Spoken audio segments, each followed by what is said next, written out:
Ladies and gentlemen, it has begun. Now, apparently the story actually is a bit old. This is actually maybe about a month and a half ago. Kash Patel at the FBI released the Crossfire Hurricane documents to the GOP, but this is a large trove of documents. Now, what is that? Oh boy, this is a complicated story. For those that are not familiar, this was the operation by the DOJ against Donald Trump. What I would effectively call, with air quotes, a coup. And we were having a discussion as we launched the show. How do we describe what these operatives did, both from the Republican side and Democrat side together, to hamstring the Trump administration, to take away his ability to be president, to stifle anything he tried to do? We all kind of looked at each other. It's like, it's not really a coup. They didn't take over, but they kind of did. So we were like, coup in quotes? Maybe some people might want to call it a hard coup, but in 2016, Donald Trump was accused of being a Russian spy. Fake information was disseminated. He was then investigated for years because Democrats could not accept Hillary Clinton lost. Well, now we have new information coming out from declassified documents proving that in 2019, the FBI had evidence that one of the operatives involved in the hoax was lying to Congress, the DOJ, and the FBI, and they covered it up. There was no prosecution, just sort of went away. But hold on, this is under Bill Barr. This is Donald Trump's DOJ. How did this not get exposed?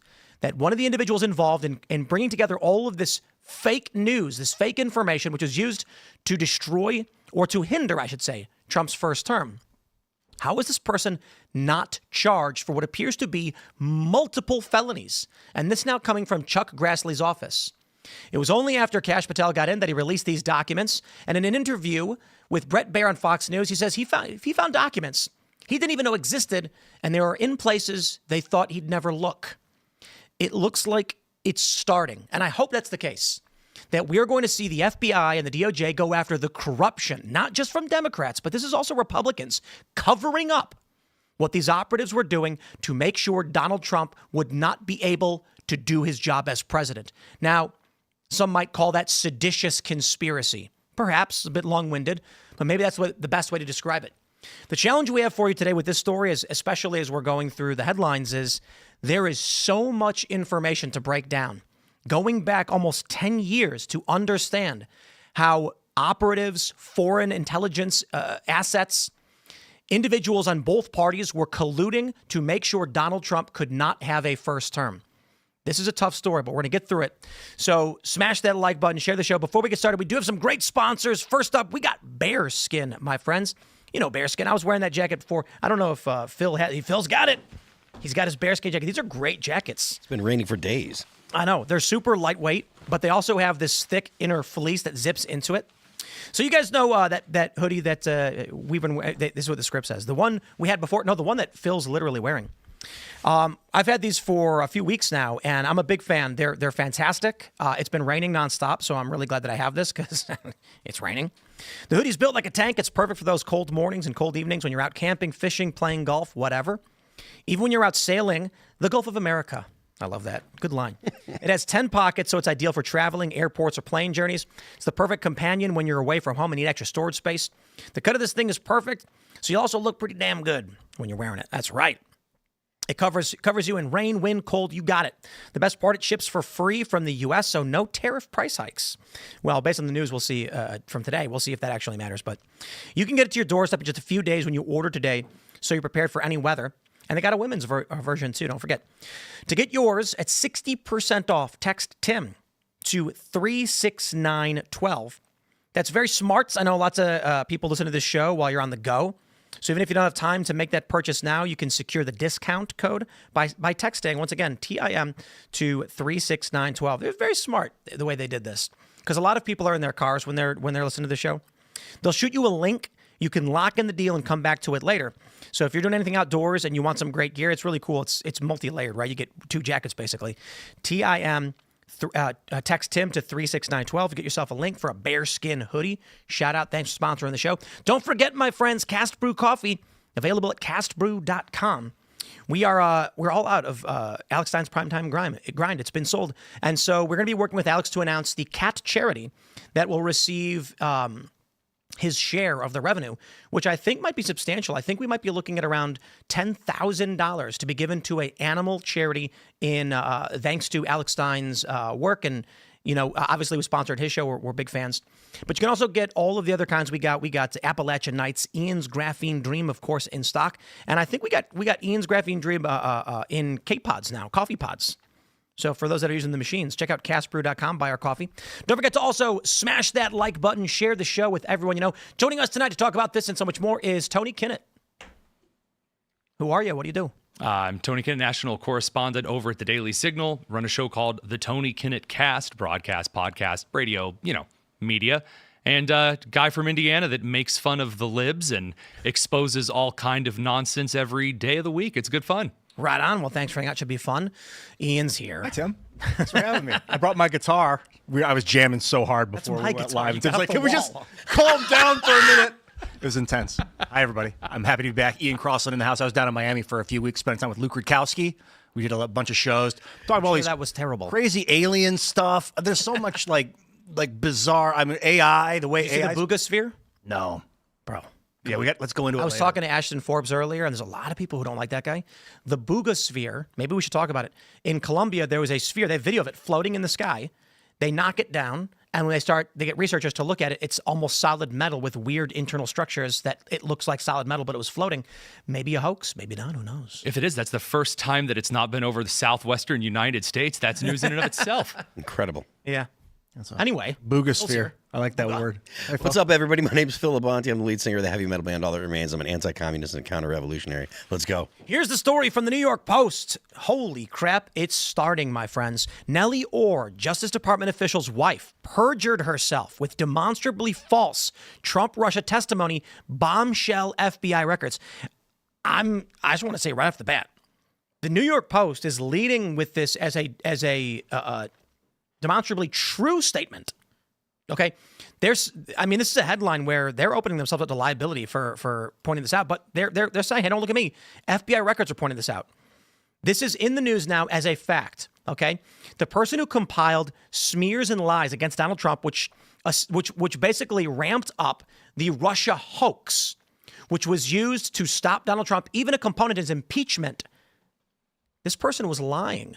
According to these documents, the wife of former DOJ official gave demonstrably false testimony to Congress about her involvement in drafting and disseminating since debunked dossiers about Trump's purported collusion with Russia in 2016, according to a bombshell trove of internal FBI records released by Senator Chuck Grassley.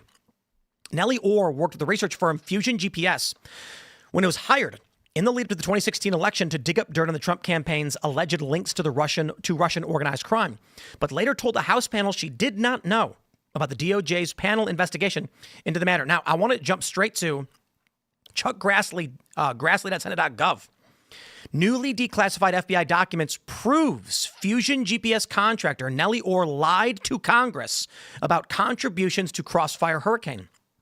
Quote, by lying to Congress, Nellie Orr showed contempt for congressional oversight and the American people. What's more, the FBI and DOJ's failure to hold Orr accountable for appearing to commit multiple felonies and its obstructive conduct against agents that sought additional information reveals the agency's deeply disturbing political bias. Orr never suffered consequences for advancing the phony Trump-Russia narrative and attempting to cover up her involvement in the hoax. Yet time and again, the American justice system has been weaponized against President Trump and his associates with reckless abandon. The DOJ's inaction on Nellie Orr's criminal referral, despite the obviously incriminating evidence provided in the FBI's own analysis, undermines public trust in the rule of law. I applaud Director Patel, Attorney General Bondi, and Deputy Attorney General Blanche for cooperating with my request to declassify this information, which is in the public's interest, and chart a new course for transparency and accountability at the FBI and DOJ. Here's a challenge for the American people right now. We are talking about 10 years ago when this is all kicking off. Between 9 and 10 years ago, depending on how reductive you want to get.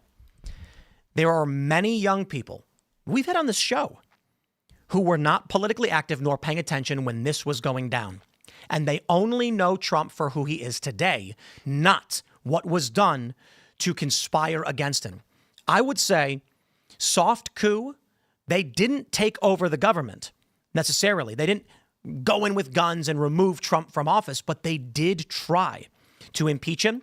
They used this as evidence of his illicit activities, claiming that the Ukraine impeachment was motivated by his ties to Russia. They perpetuated this for years. And their goal, I would argue, is easily defined as sedition. And who is they? Democrats, Republicans, and members of our own intelligence agencies. Yeah, I mean, establishment figures all around. Please go ahead. No, it's just really ironic that right now you have an entire class of individuals, those on the media and the Democratic left, who are losing their minds over these individuals being fired in the bureaucratic administration, who did exactly what Trump said that they did, that they spent his entire first administration blocking every action that he did, hamstringing every single thing that his administration brought forward. And for what? Just to make up some kind of phony story about Russian dancers in urine to suggest that Trump was somehow in with the Russian mob because they didn't like that Trump might come in and wreck the gravy train. It was all true the entire time. I think that's worth pointing to.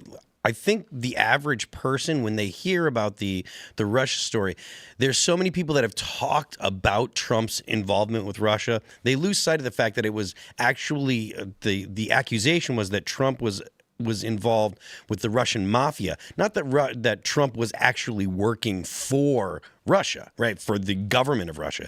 And that's one of the things that, to be honest with you, I hadn't been cognizant of until I was reading through this the post on Chuck Grassley's site, is the fact that it was a connection, or it was alleged that he had a connection to the Russian mafia, not that he was an agent of Putin. And now it's transformed into in the most ridiculous sense. People were saying that he was a KGB agent back in the 80s, and he was a sleeper. Name. Yeah, and he had a code name and stuff, which is obviously completely ridiculous.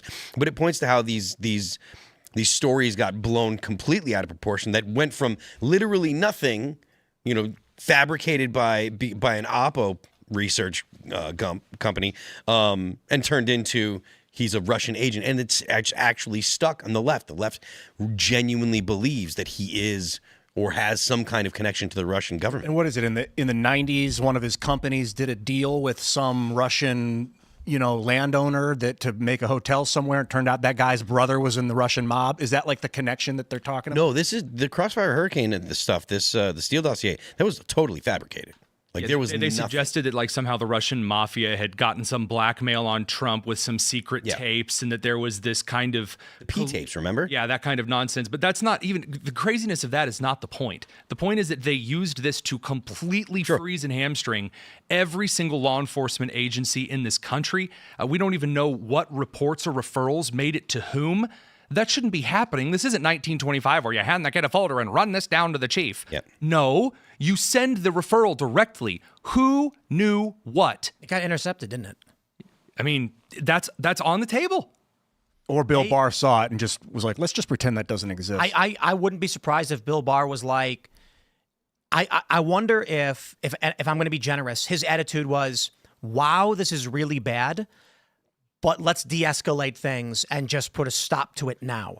Let's not get too hasty kind of a thing? Well, no, more like these people should go to jail because what they did is very criminal. However, that could lead to escalation politically and destabilization. So let's just stop where we are. He seemed like the kind of guy who's going to be like, now there, guys, like most Republicans. Right. The traditional Republicans being like, slow down there, Democrats. Bill Barr sees and he goes, oof. That's a lot of work to deal with, and it's going to create a historical political firestorm. So let's just, everybody, we'll call it a bad hair day, go about our business. I think that's plausible. Bill Barr was like, I don't want to do this because it's hard, it's big. And then it starts implicating anybody that's perjured themselves, which is like James Clapper saying that he didn't. Comey? All of them. Yeah. Christopher Wray, especially. I mean, we already have Christopher Wray on the record for lying over how and when he met with Joe Biden. And take a look at how the Supreme Court handles these epic cases. And I mean epic as in like grandiose historical moments. Texas v. Pennsylvania in the 2020 election. What does the Supreme Court say? But I don't wanna. So they say no. It is the obligation of the Supreme Court to handle lawsuits at the state level in what's called original jurisdiction. Now, that's my opinion. I'm not a legal scholar. I'm sure there'll be legal scholars saying Tim Pool's wrong. Supreme Court can take what they want. It's going to be a great Newsweek article. Yeah. Indeed. My point is, who do the states go to for adjudication in affairs if the Supreme Court says no? And this is my point, not to rehash all these old stories, but in the 2020 election case, questioning the validity of how judges and governors changed election rules in violation of, I believe it's Article 1 of the Constitution, or it's Article 1, I think, in violation of the Constitution, how the states have the right to handle, state legislatures handle their election rules. The Supreme Court said, we're not going to hear it. It is typical of the establishment conservative regime to say, stop, we don't want to have to do this. Whereas Democrats are like, turn on the steamroller and pedal to the metal. And they even found, again, they would take federal cases in the case of Letitia James with Trump. They would take federal statutes, multiply them by 34, and then charge them at the state level with Trump. But you have Republican governors who, again, take what you described as kind of the Bill Barr, well, let's not get too hasty. Let's just simmer down. We'll just move forward. You even saw this with Representative McIver, right? The Trump DOJ suggested from that attorney from Newark that they were going to move forward if she wanted to move forward, maybe just apologize, and they refused to. So now Trump's administration is saying, all right, fine. You don't want to move forward? All right, let's get out the boxing gloves.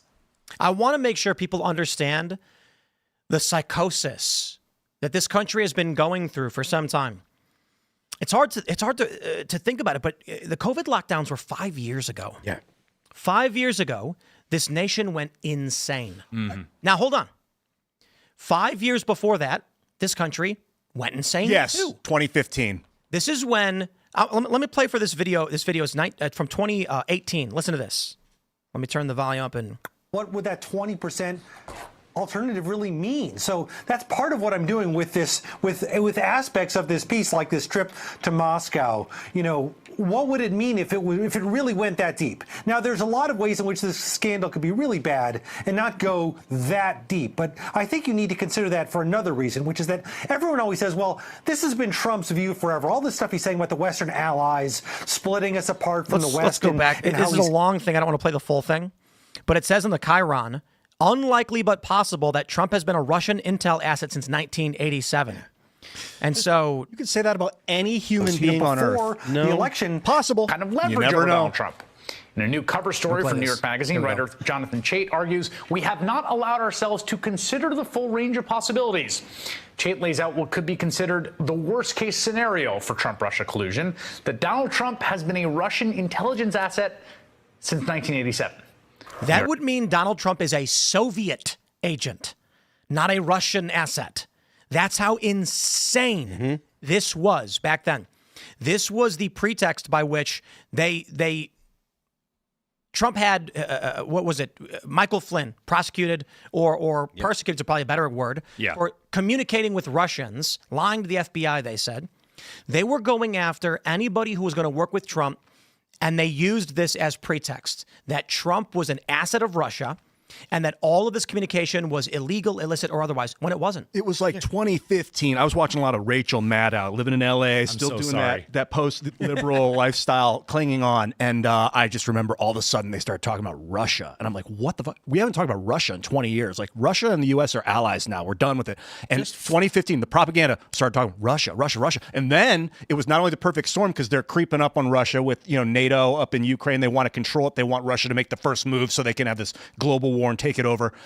Not only that, now they get to pin it on the president, the guy who's running for president. Like, ooh, we can use this to our advantage. Not only are we propagandizing people to go to war with Russia, we can scare people into fearing Trump. This is 2000. You're talking about 2015. Yeah. Well, not 3 years before that was when Mitt Romney and Barack Obama had their debate, and Barack Obama said that when Mitt Romney was saying that Russia was our greatest geopolitical foe, Barack Obama said, the 80s called and they want their foreign policy back. 3 years before that. It was so abrupt when they started the Russian crap. It was so weird and manufactured. Because of Ukraine, because of Crimea.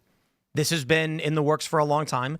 And what's fascinating is how predictable a lot of it is. Because if you go back to 2010s, 2012 with the Arab Spring, something I harp on about quite a bit is the Qatar-Turkey pipeline, and that's because it's not the beginning, but it is if you go back to this point, obviously everything can be reduced back to some 1,000 years ago something happened. But the Qatar-Turkey pipeline wasn't implemented because Syria blocked us. They said they're not going to allow us to build this pipeline. They're allies with Russia. The U.S. gets mad at Russia. Russia says you're not going to be able to do this. Then starts working with Syria and Iran to build the same pipeline, tapping a natural gas field to once again to strengthen the Gazprom gas control that they have in Europe. The U.S. gets pissed, and then they say, okay, Burisma, energy company in Ukraine, we're going to try and control the flow of energy through Ukraine as another means to get the prices of energy down in Europe because Russia's charging too much. What happens? Crimea. U.S. involvement in Ukraine, Russia and the U.S. or the West are fighting over whether Ukraine's going to join the West or join the Russian the Trade Federation. And then, of course, we enter the cusp of war, and the U.S. goes, okay, Russia's our enemy now. And that's the direction we went. Just, a little ironic history point here that I think people really fail to point out. You talk about the Arab Spring, you talk about the pipeline. This all comes from the United States rebuilding the world after World War II with the Marshall Plan. And the Soviet plan was to create a major energy economy to undermine the United States. So in essence, what this has all turned out to be is a scheme of the Soviets to undermine the U.S. by creating an alternate energy sphere that cuts off the United States from deciding what the globe does, because that's what we earned in World War II. Now we have this situation where the Soviets do kind of get the last laugh, creating this endless trail of corruption over an energy market and fundamentalist terrorism. There you go. A little history lesson for you there. I want to say one quick thing before we jump to the next segment on this one, because we have a super chat where Jonathan Westcott says it's not a soft coup as much as it's a blatant attempted coup. Just because it wasn't successful doesn't mean it isn't an attempted coup. This is the issue. When we were discussing this before the show, the issue is that it was successful. Mm-hmm. Donald Trump wasn't reelected. He was unable to effectively run the government the way he wanted, run the executive branch the way he wanted to. His national security advisor is falsely accused of crime. Papadopoulos, Carter Page, falsely accused of crimes. They even they arrested the lawyer and charged him over fabricating evidence against Carter Page. They knew that. I don't want to get into the weeds on this. There's so much to break down. But they fabricated evidence by altering an email so that Carter Page looked like he was guilty of a crime when he was actually intentionally he was working with the CIA and providing them information. Right. This is what they consistently had done to make sure that any time Trump would turn around, he'd be weighed down and unable to actually implement the foreign policy he wanted to. And then the one time they claimed he was presidential. I tend to look at the coup. When he bombed Syria. When he bombed Syria. Let's jump to this next segment real quick. This is Kash Patel. He appeared on Fox News with Brett Baer. Listen to this. You were on with Maria a few weeks ago, and you said this. What we can do now is continue to put out the documents and the information that these people withheld from the American public. You're about to see a wave of transparency. What do you mean? Just give us about a week or two. All right, we're almost at 2 weeks. So this is about Crossfire Hurricane. You just talked about that, all that you've been learning. Can you give us a little of that wave of transparency? Absolutely. So just quickly on Crossfire Hurricane, that is a continuing production. Full pause real quick for those that are not familiar, because it's a new segment. Crossfire Hurricane was the investigation into Donald Trump for the Russia collusion narrative. It was a hoax. It hamstrung the Trump administration, and I would argue it was a seditious conspiracy based on the available evidence we have now. You're forgetting one small part there. There's just so much here. How are you supposed to list all of this? They broke the law multiple times to carry out this investigation. It wasn't even carried out according to the Patriot Act. How crazy do you have to be to create a kind of investigation that violates the bloody Patriot Act of all things? So now here's what Kash has to say about it. We have found material, and I'm the Crossfire Hurricane guy, that I didn't even know existed in FBI holdings. So there's been held someplace else, or? That's been stashed away in locations that people thought we wouldn't find it because we wouldn't know to look for it there. And as promised with my congressional partners, I'm working with Congress on constitutional oversight because that's what the American people deserve. And those documentations have been flowing to Congress nonstop on a rolling basis since that interview. So we've gotten some information so far. That is, in the previous segment, we were discussing that one of the operatives who had colluded on the Russia hoax, according to an FBI analysis, lied to Congress And this is Chuck Grassley saying, actually, let me actually grab. Actually, I don't know if I have it pulled up anymore.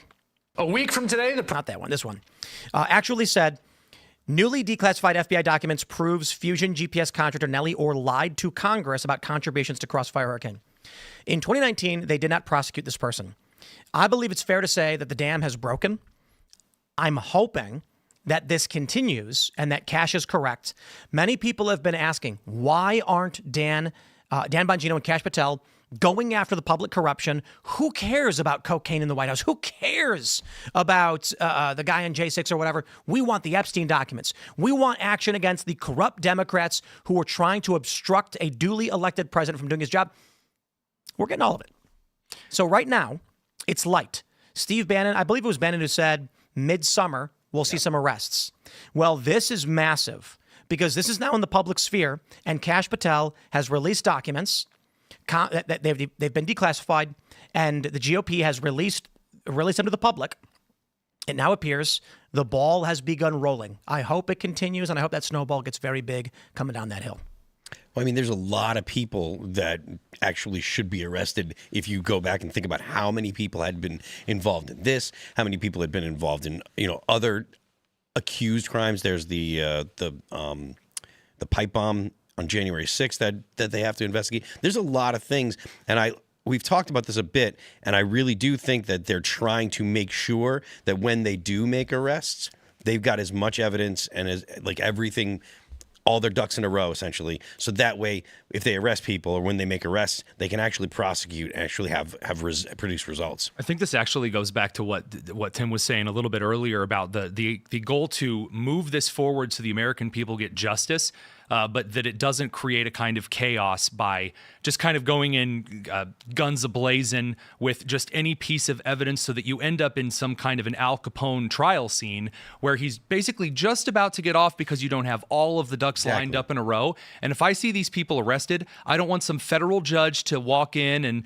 file some little national something from some no-name district in Connecticut. Yeah. I want them to be gone. I want them to be out of American society. Traitors be damned and hanged, quote the founding fathers. We should have a legal standard that delivers justice for people based on an actual smoking gun. There should be people prosecuted to the fullest extent of the law with the intent of trying to prevent people from doing this in the future. This should be a deterrent as well as, justice. Apparently they're leaving their names all over documents. Sorry, just to point that out. My God, the paper trail is very present. Yeah. I refer to these to Kash and Dan Bongino as the secret police, the head of our secret police, kind of tongue in cheek. Like, we don't really have a secret police like not the very SS. secretive. Not these guys, because he's given the documents to Congress. Like, secret police are supposed to have cooler outfits, also, by the way. And sure, the FBI is gonna do undercover work that you don't know they're doing. That's why you don't see a lot of what they're doing. You're like, where's Kash and Dan? Well, they're doing secret stuff. And that van outside, but anyway, their willingness to send files to Congress to let the people decide what to do with it just completely turns that tongue-in-cheek bullshit on its head. These guys are legit.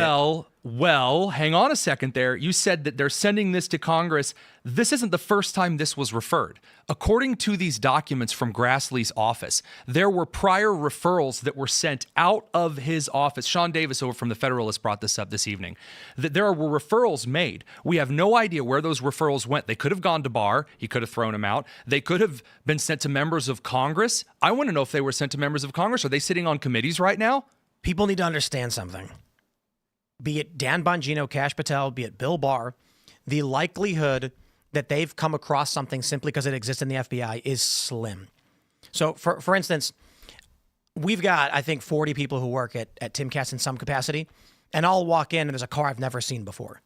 I have no idea. Nobody has. I'll walk in the kitchen and there'll be food on the counter. I have no idea where it came from, and no one tells me. And you know what? I don't think twice. I don't care. Right. The point I'm making is the head of the FBI is not aware and apprised to every single investigation analysis that's being carried out.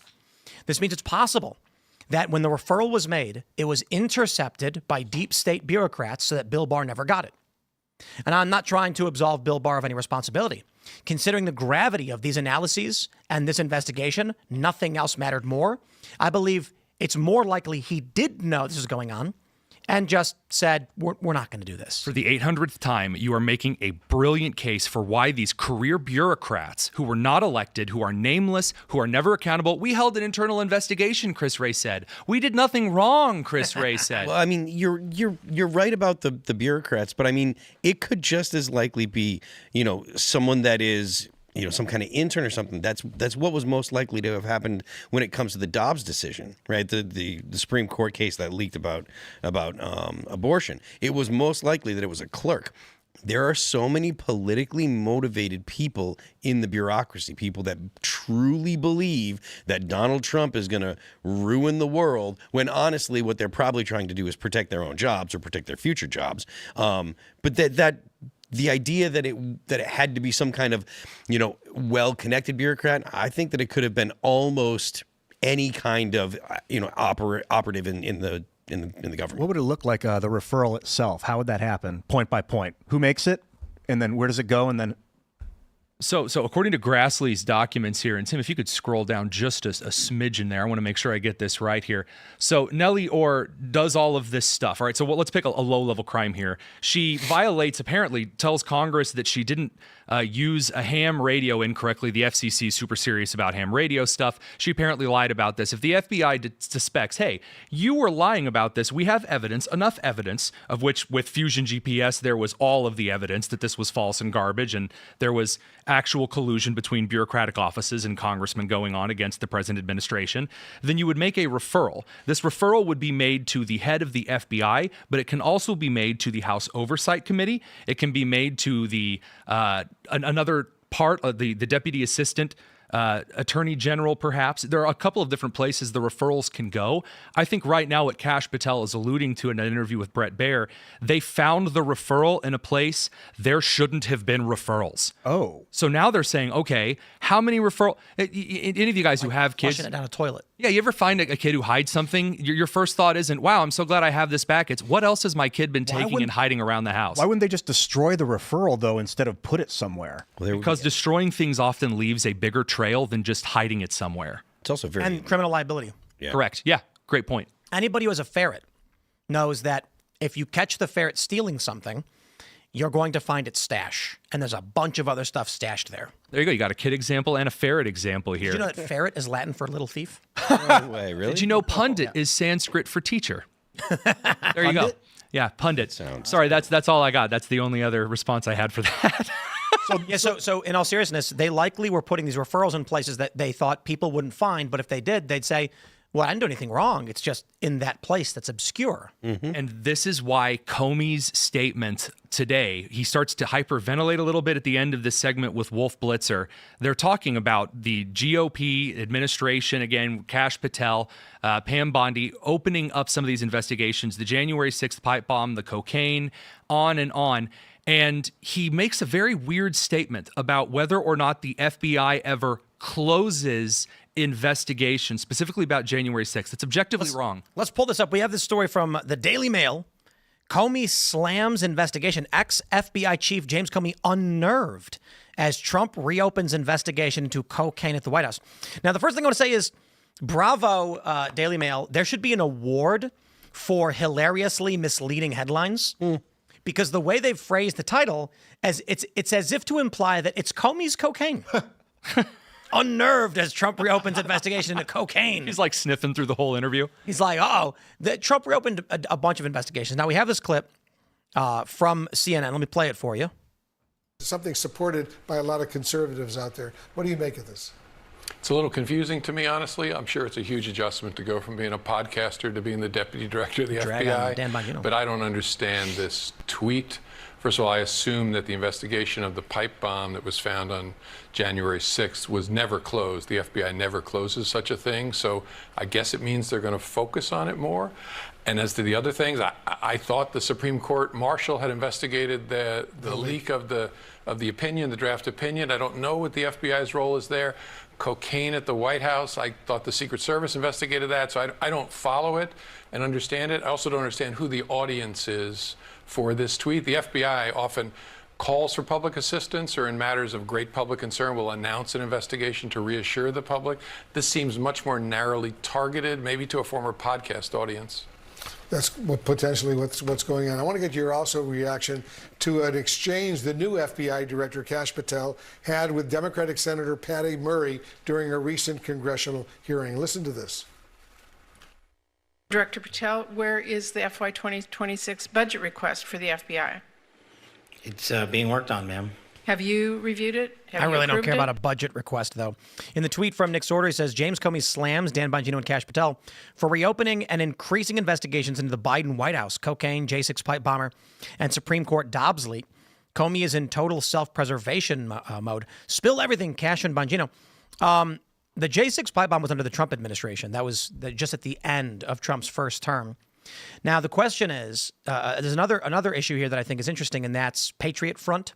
Mm-hmm. So Joe Rogan had said something. MSNBC went off on Joe because Joe had said something about after Kash gets in, Patriot Front disbands. But Patriot Front didn't disband, as far as I know they still exist. MSNBC made that point. But many people still look at groups like that and say, yeah, those are feds. Why? Well, they show up very organized. Often it appears like the law enforcement is disregarding their presence and allowing them to do things they wouldn't let any other group do.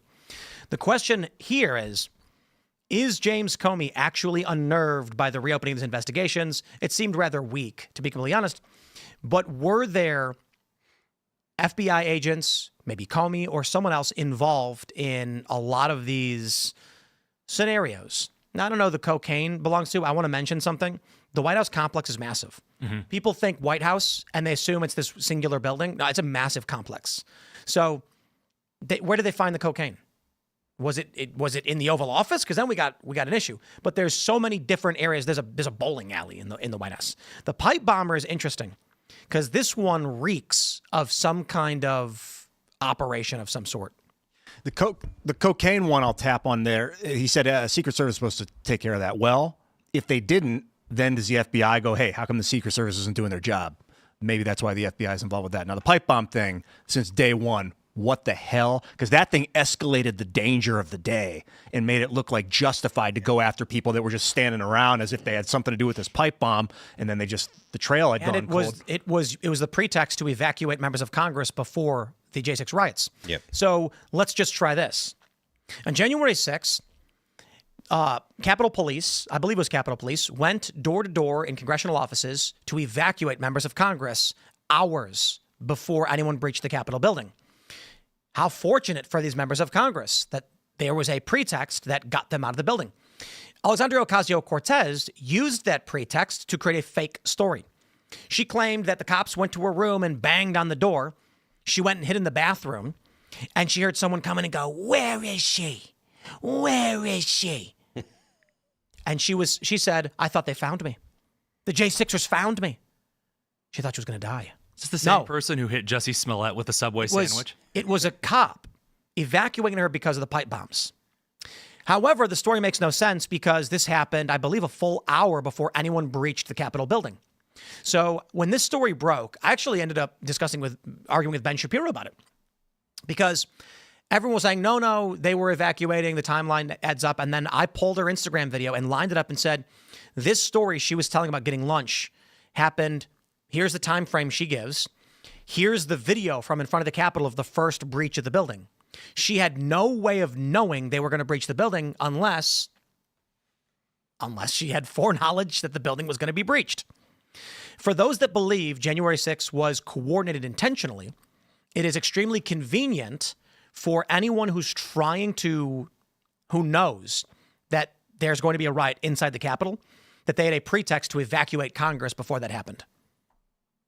Yeah, and even if it was like Capitol Police getting ready to like prepare the building for the assault, so they're in there getting all the Congress people out, that could have been a full hour before the rioters smashed through the building.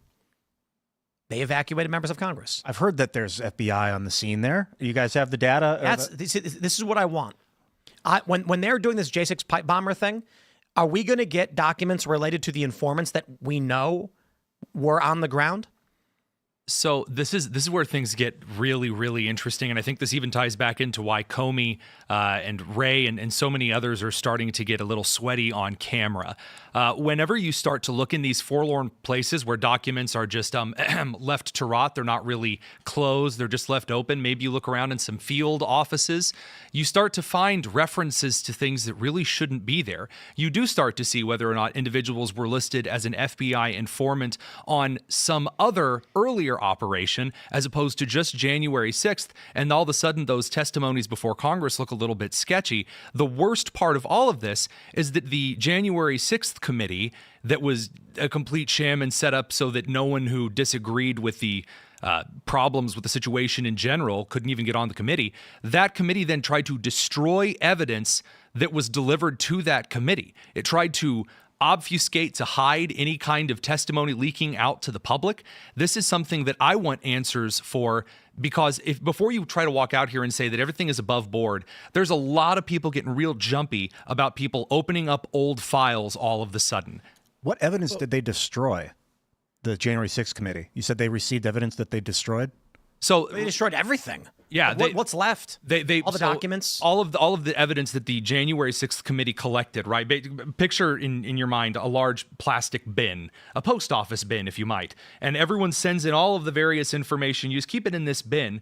Well, at the end of this particular investigation from the J6th committee, the Trump administration was essentially like getting ready to come back in. They dragged this committee on forever. The House was retaken by Republicans in midterm. Speaker at the time comes in and says, well, we'd like to see these documents. And they said, no. And then once they actually got the documents back, they found that the bin was like 1/3 of the way full, when in fact, we know of all of these things that occurred regarding the January 6th committee, testimonies, documentation, perhaps security camera footage. Why on God's green earth is there a part of Washington, D.C. that close to the Capitol that's not on camera? A lot of unanswered questions that are kind of a little weird here. And what, Meghan McCain was satisfied with like a Post-it note that said, I did it, signed J6 people. I don't know. I can't imagine that there's actually places in D.C. that don't have surveillance. Hillary Clinton's office. Well, I'm talking about places outdoors. Oh yes, you know what I mean. Outside of Hillary Clinton's office. Yeah, outside of Hillary Clinton's, outside of offices. Just like, you know, if you're walking around Congress or around the DOJ building or around the FBI building, I can't imagine that there aren't cameras. Yeah, there's more cameras in D.C. than an inner city Target. Anywhere that Hillary Clinton looks is the only place with no camera. I couldn't get the joke in when it was timely, but it would have been funny to think she's like a Terminator shutting down security footage. Everywhere she walks, the camera's shut down within a just in case 15-foot radius. I'm just chilling outside of surveillance. Well, okay, so it's the lack of evidence that indicates that they destroyed the evidence. I mean, can we just real quick, I know that there's not very many liberals that watch this show, and they're never going to clip this, but the Q shaman is on camera being escorted into the building through the building by police, escorted into the Senate chambers, and they locked him in prison for this. Mm-hmm. The police gave him a guided tour. How can you claim that someone had criminal intent when they said, excuse me, officer, can you help me? And they said, yes, I can. Could you imagine walking to a bank and being like, officer, is it okay if I take this bag of money? It's like, let me carry it for you. Okay. And then they arrest you. It's like, you gave me the money, like you let me do it. In this instance, probably a better analogy, because the Capitol building's a public building. Normally, anyone's allowed to be there. Yeah. So the police give him a guided tour through a public building and then arrest him for it later. It's very strange. Unless they're undercover, it's and like they're facilitating the crime on purpose to get the guy, but then they're complicit. If it's not an undercover sting operation, they're complicit. They're in uniform. This is why Cash terrifies them, though, because Cash knows where to look to find this stuff. And don't get me wrong, I also want the Epstein Files released post-haste immediately. There's a lot of other things that I expect this FBI to do. But right now, if this is what he is focused on, if this is what he, Bongino, Pam Bondi have their sights set on, I am saying, yeah, I want you to search every corner, high and low, all the nooks and crannies until you find out anything that is of interest to Americans. This is the difficult position. Yes, I agree. Epstein stuff should get released, and what's going on? Something's weird. However, weeding out the corrupt individuals who engaged in a seditious conspiracy to stop Donald Trump, I think is actually step one. If they do not deal with this corruption, they'll just lose in 2026 and 2028, and then you'll learn nothing about any of the corruption outside of whatever. Yeah. So I understand why everybody wants the Epstein stuff. Agreed. If they don't deal with this, we ain't getting nothing. To be fair, I don't know that we're getting the Epstein stuff anyway. Yeah. But step one is root the corruption and make sure they don't cheat. They don't try to engage in conspiracies again. Secure the vote. That's another big thing. The system itself. Trump's been talking about the vote. You need a secured vote so that there can't be a coup in the voters box with some digital thing too. I agree with you on the Epstein stuff. I mean, I feel like I don't even want to talk about it too much, but I feel like it's going to implicate global leaders. And let's jump to this next story. This is just a simple tweet from Deputy Director of the FBI, Dan Bongino. Quote, "As we read and process reports of a new COVID strain emerging, I want you to know that we are actively investigating in multiple field offices the cover-up of the origin of the COVID virus, along with associated matters requiring our attention. You deserve answers." I am just going to, because I want to believe, I'm just going to mentally insert in the middle of this statement an implied Fauci is going to get arrested for his perjury when he lied to Congress. And that was a Newsweek story that he did. If Dan Bongino legitimately says he said we're actively investigating. And if that is the case, one of the first things you got to do is take a look at the lab leak, which it's basically confirmed across the board. COVID leaked from a lab. Then you have to ask, why did they make this virus? And you have EcoHealth Alliance, Peter Daszak, and Anthony Fauci. And then you get to the congressional hearing with Rand Paul asking Dr. Fauci, did you engage in gain-of-function research? And according to numerous reports, Anthony Fauci lied under oath. Any active investigation should reasonably include within it the resulting criminal prosecution of Anthony Fauci for perjury. Absolutely. I mean, that among other things. I mean, it should be extremely obvious to people. That shouldn't be controversial. Like there's clear evidence that Fauci was lying under oath. I'm sorry. Fauci was untruthful. That's what Newsweek said. In quotes, even. I see now. Which is perfect. But I mean, it is a terrible development or a terrible condition that the media literally runs interference for people like Fauci that are responsible for, some terrible medicine. We'll leave it at that. Hey, guess what? Now you understand. Well, not now you understand. Viruses. I don't mean it to sound patronizing or condescending here. Now we see very clearly why the media is losing their minds and trying to shift the mental health question of Biden over to Trump, as Thompson and Tapper have done in the last couple of days. They don't want to talk about the idea of whether Biden's auto pen use was legitimate, because once you open a lot of these individuals up for prosecution that they auto-penned their way out of and magical last-minute totally covers anything pardons, now you can start to bring a situation where perhaps Fauci makes a deal so that 5 or 6 members of Congress are now in the targets for things that they might have been involved in. Because as we know from the Democrats, as Schumer learned from good old David Hogg, when you raise a generation to backstab just like you did, don't be surprised when you've got a blade between the shoulders. All that needs to happen is for the FBI to go to Fauci and say, listen, Fauci, you are going to be prosecuted for perjury and you'll spend what life you have left behind bars, or give us something we can use, which is famously what the FBI likes to do. And then Fauci says, listen, I'll give you what I can. Just please don't arrest me. And then you end up with evidence against maybe, as you mentioned, some members of Congress who are complicit in covering things up. It should be a shame if someone looked into my mansion houses, my socialism, and the young Latina woman I'm running around the country with, and Anthony Fauci. How could they look at me in Vermont? That's a pretty good impression. I just want to stress this to all the people who might hear this about Bernie Sanders. They say Bernie Sanders, this is what the liberals are saying. He needed the only way to fly from these 2 cities for his rally was to use a private charter. And we're not mad about it. And then my response is he did not need a luxury Challenger 600. He could have got a King Air turboprop. He could have, instead of spending $40,000, spent $10,000. The point is the dude chose a luxury large, or it's like a large to mid-sized jet. Did he have a big staff that he took with him? I don't believe so. Well, but I mean, maybe. But either way, you can get a turboprop that seats 9. Regardless, the point is, the dude, I don't want to derail, but this guy. When he's like, my bones, they're older than, He's just a my limousine joints. liberal, like all of them. What's that? He's a limousine liberal. That's what they do.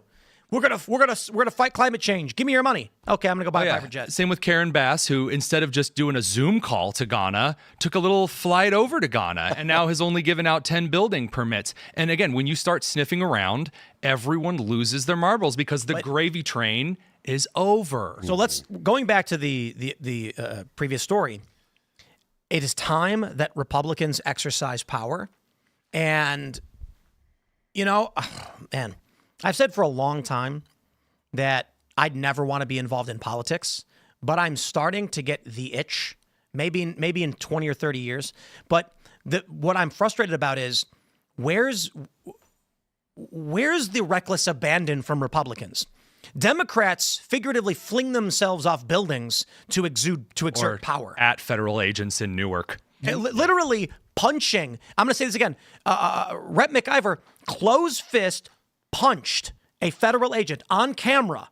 And then body slammed him like the Kool-Aid man. Oh, yeah. And Republicans are like, well, So I like what Cash and Dan are doing.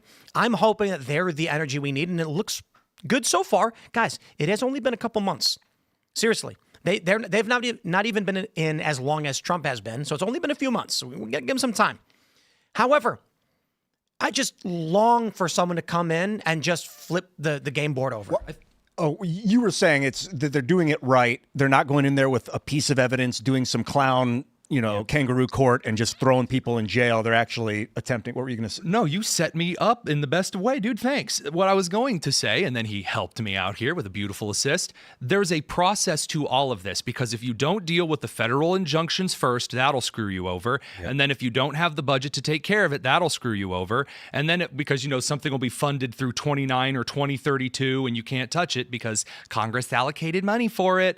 And you have to take these things one at a time. One thing that is very clear about this administration, this is my highest praise for Trump, is that he took that 4 years in purgatory, 4 years in hell once it reached indictment season, and he planned out a lot of moves. Trump doesn't do a ton of planning a lot of times. He just kind of walks in and says, I want it, and I want it now. But in this case, he really did, with his team, sit down and go, if we're going to do this, the dominoes need to be in order. Otherwise, one domino is going to be out of place and the train's going to stop, and the other dominoes are going to stay standing because nothing knocked them over. Look at how much effort the left has put into stymieing the Trump administration already. Just judges. And again, this doesn't have to be some kind of top-down directive from some secret cabal or whatever. Even though Chuck Schumer literally on camera said, we appointed these progressive judges to do exactly that. But the point is, they don't have to be instructed which executive orders to actually have an injunction on. It's like, oh, I have a person that I can speak for. We have someone that'll file a complaint, and they'll just fall in line.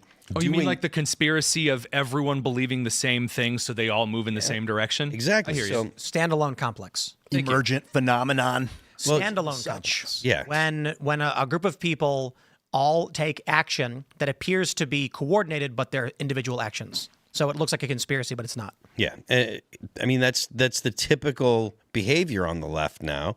And so I imagine that should there be attempts to indict people, there will be all kinds of effort to hinder any justice being met out. I think you also, in order to exercise power effectively, you need the populace to understand what you're doing and to believe in you, or at least give you the authority to do it, to acquiesce. And I wonder how many people They've already given the authority by what's that? They've already given the authority by electing Trump. Yeah, but I wonder how many people know that it was a lab leak or believe it was a lab leak today. Because I'm in a bubble. I work with you guys. We all. It's pretty clear that came out of a lab. Don't you the Wuhan?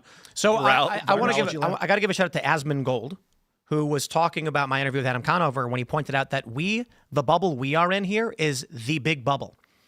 When Conover told me that he didn't know that Trump condemned white nationalists, he said, I'm not in your bubble. And then he pulled up the article where it had the full paragraph.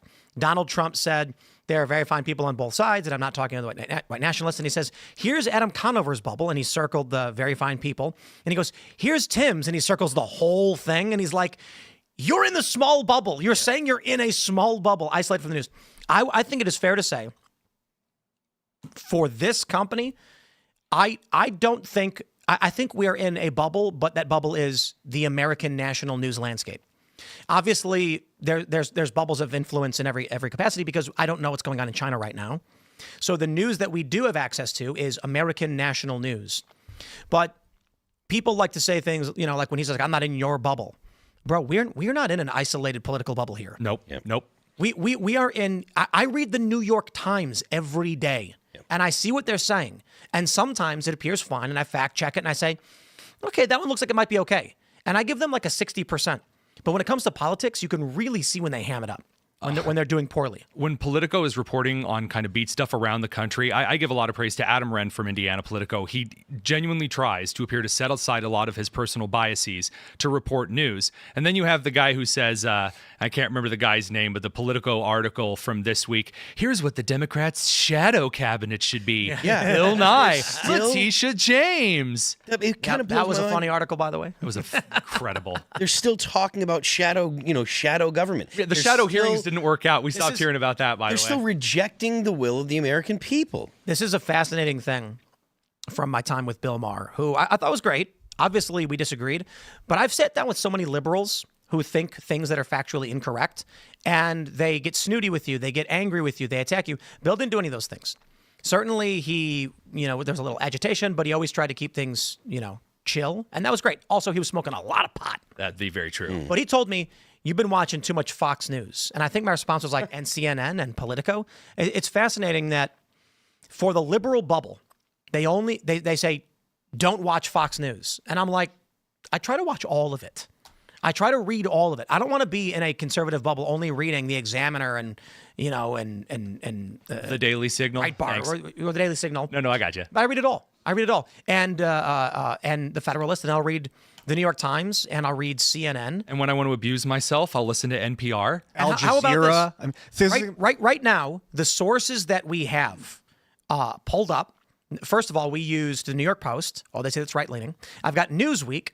That's not right-leaning. It's slightly left. We've got Politico, left-leaning, Mediaite, left-leaning, Axios, left-leaning, and Daily Mail, moderate to slightly right, but British. And you haven't included the clips that you've played, including CNN and MSNBC and Fox News. You've a wide variety. And the reason I bring this up is, and with all due respect to Bill, by all means, I told him, I think one of our most viewed videos is criticizing him.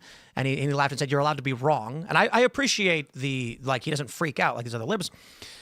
But his response is, you've been watching too much Fox News. He can't see that he's in a liberal hive bubble that he can't see out of.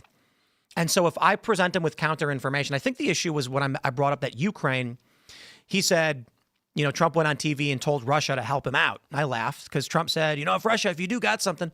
And then and then he was like, and Paul Manafort ends up getting, convicted or whatever. And I said, yeah, where those documents came from, right? Ukraine. And he was like, what? I'm like, Politico reported this. So when he says you've been watching too much Fox News, I'm like, brother, this is Politico. I'm not getting this from Fox News. Yeah, he just doesn't read these things. And the fear of not looking in one, because there's a lot of different bubbles. You're probably within like 1,000 different bubbles at once, and maybe we share like a couple hundred bubbles, and then there are other bubbles we're not part of. If someone tells you don't look at that piece of that news company, you're probably going to want to look at it. There are things in the world that you shouldn't look at, like CP. There's like vile things that you shouldn't get involved in that bubble. But when it comes to news, I think that there's no news so dangerous that it will radicalize you to evil. I don't think so if you have a smart, open brain. I'm going to give a shout out to Ashton Forbes. Do you guys know Ashton? Mm-hmm. Yeah. He's been tracking the MH370 story. And boy, if you're entering that story from the surface, it sounds nuts.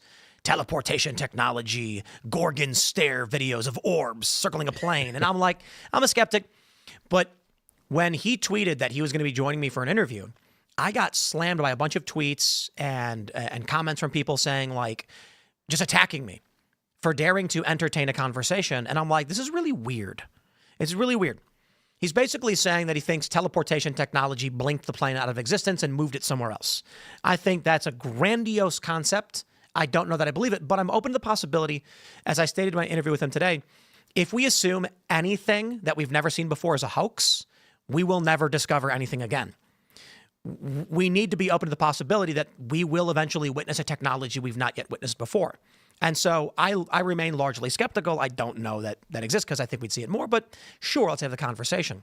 But I pointed out to him, I've had flat earthers come on my show and we've debated. Nobody cared. Nobody tweeted at me, how dare you? We had geocentrists come on the show and argue the earth is the center of the universe and nobody cares.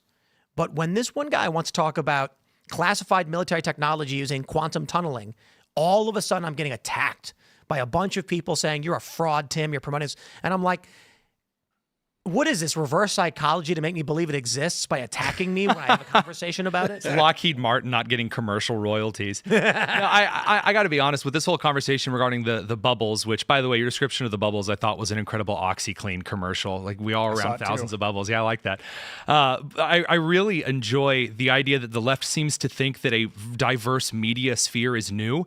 There was a time in this country, not 50, 60 years ago, in which every town, every small town, had a Democrat newspaper, a Republican newspaper, an inquiry kind of gossip newspaper, and usually a corporate interest paper if you were in kind of a bigger city like Kansas City. Those are the days.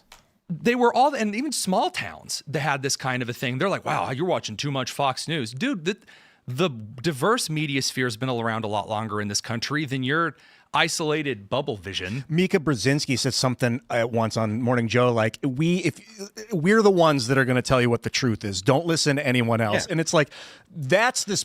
So there were Republican and Democrat newspapers. She said, we decide what the truth is. Freakish. It was worse than what you first portrayed. It was like appearing into the unipolar mindset of the media, this news media, that it's because there was a Republican and Democrat newspaper, but it's like they're being paid by the same liberal economic order to spurge the same, propaganda, not necessarily the same propaganda, but, maybe it was, but I think now, and people like Mika have been like brainwashing people to don't look outside at the other possible Al Jazeera, horrible, don't do that. Look at us. We're the ones.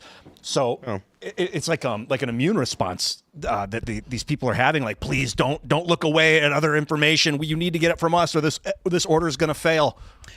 I do think that Al Jazeera is probably not the best place to go. It's not, but you shouldn't not listen to Al Jazeera. But I would probably check.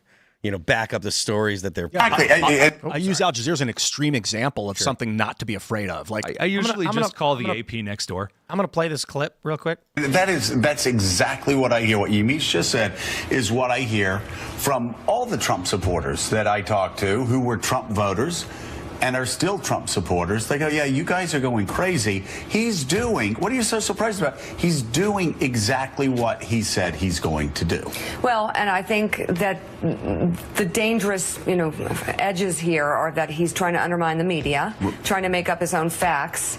And it could be that while unemployment and the economy worsens, he could have undermined the messaging so much that he can actually control exactly what people think, and that is our job. Yeah, if you look at the issues, and that is our job to control what people think. Hunger Games level, crazy central power authority. Remember when Joe Scarborough was like, he's like, I was wrong when I said Joe was cogent, and then everyone leans forward. I undersold him. Yeah, this version of Joe Biden is the greatest version of Joe Biden, the sharpest version of Joe Biden. Yep. So you're telling me he can do a Joe Scarborough? Neither of you tried doing an impression of Mika Brzezinski? I feel cheated. Well, they're both very dry personalities. Well, there's also the testosterone. So Mika Brzezinski is vanilla pudding. Like, how do you do an impersonation of someone who's flat? I just imagine getting kicked in the crotch and then trying to do the news, and I just kind of go from there. Fix your posture. But I disagree because that implies some kind of emoting. Mika Brzezinski is just too flat. So the funny thing is, we accidentally he talks like this, and that's our job. And it's like, okay, we accidentally brush against something interesting. Is this idea of the exceptionalism behind titles and the job and the degree that you have? That simply because you speak in a monotone voice and you have that new 21st century transatlantic, you're listening to this channel, like that kind of thing. That gives them the expertise. And because you talk like a normal person on a podcast, that means, well, you're not real news like the person who went to Brown. This really is the world they live in. These people who work in media and broadcast media, they get trained to talk like this. Today, Donald Trump said that a dog would be arriving. And it's like, why are you talking like that, dude? Why are they talking like that? Because they're trained. It's the modern. Yeah, it's the modern. It's like, yeah, you had the old transatlantic. I say, like now you have this. Well, it's broadcast. It's like broadcast diction. It's like an authority. That's why, it's exaggerated a bit, but you'll be watching the news. And like, I'm standing here outside of the old Winchester factory. Reminds me of Family Guy. Apples. Yeah, very much. Well, that's the joke they were making. Yeah. The Trisha Kwan or whatever. I'm standing here outside every time. And in the podcast era, this is fascinating because it goes back to actually Vice. I think Vice was one of the first iterations of this. Granted, they had a fall from grace, but still. They were interviewed by the New York Times. I think it was with David Carr. And he was like, what gives you the right to go and do these stories? Like, who are you? And he's like, I can't remember who said it, but they said basically Vice was like learning the news from a dude you're sitting at the bar with. Before them, all news was, I'm sitting here in Timcast IRL studios. Phil is to my right. And then Vice came along and they were like, so we're walking through a jungle and like some guy came up and he had like a club or something. That was weird.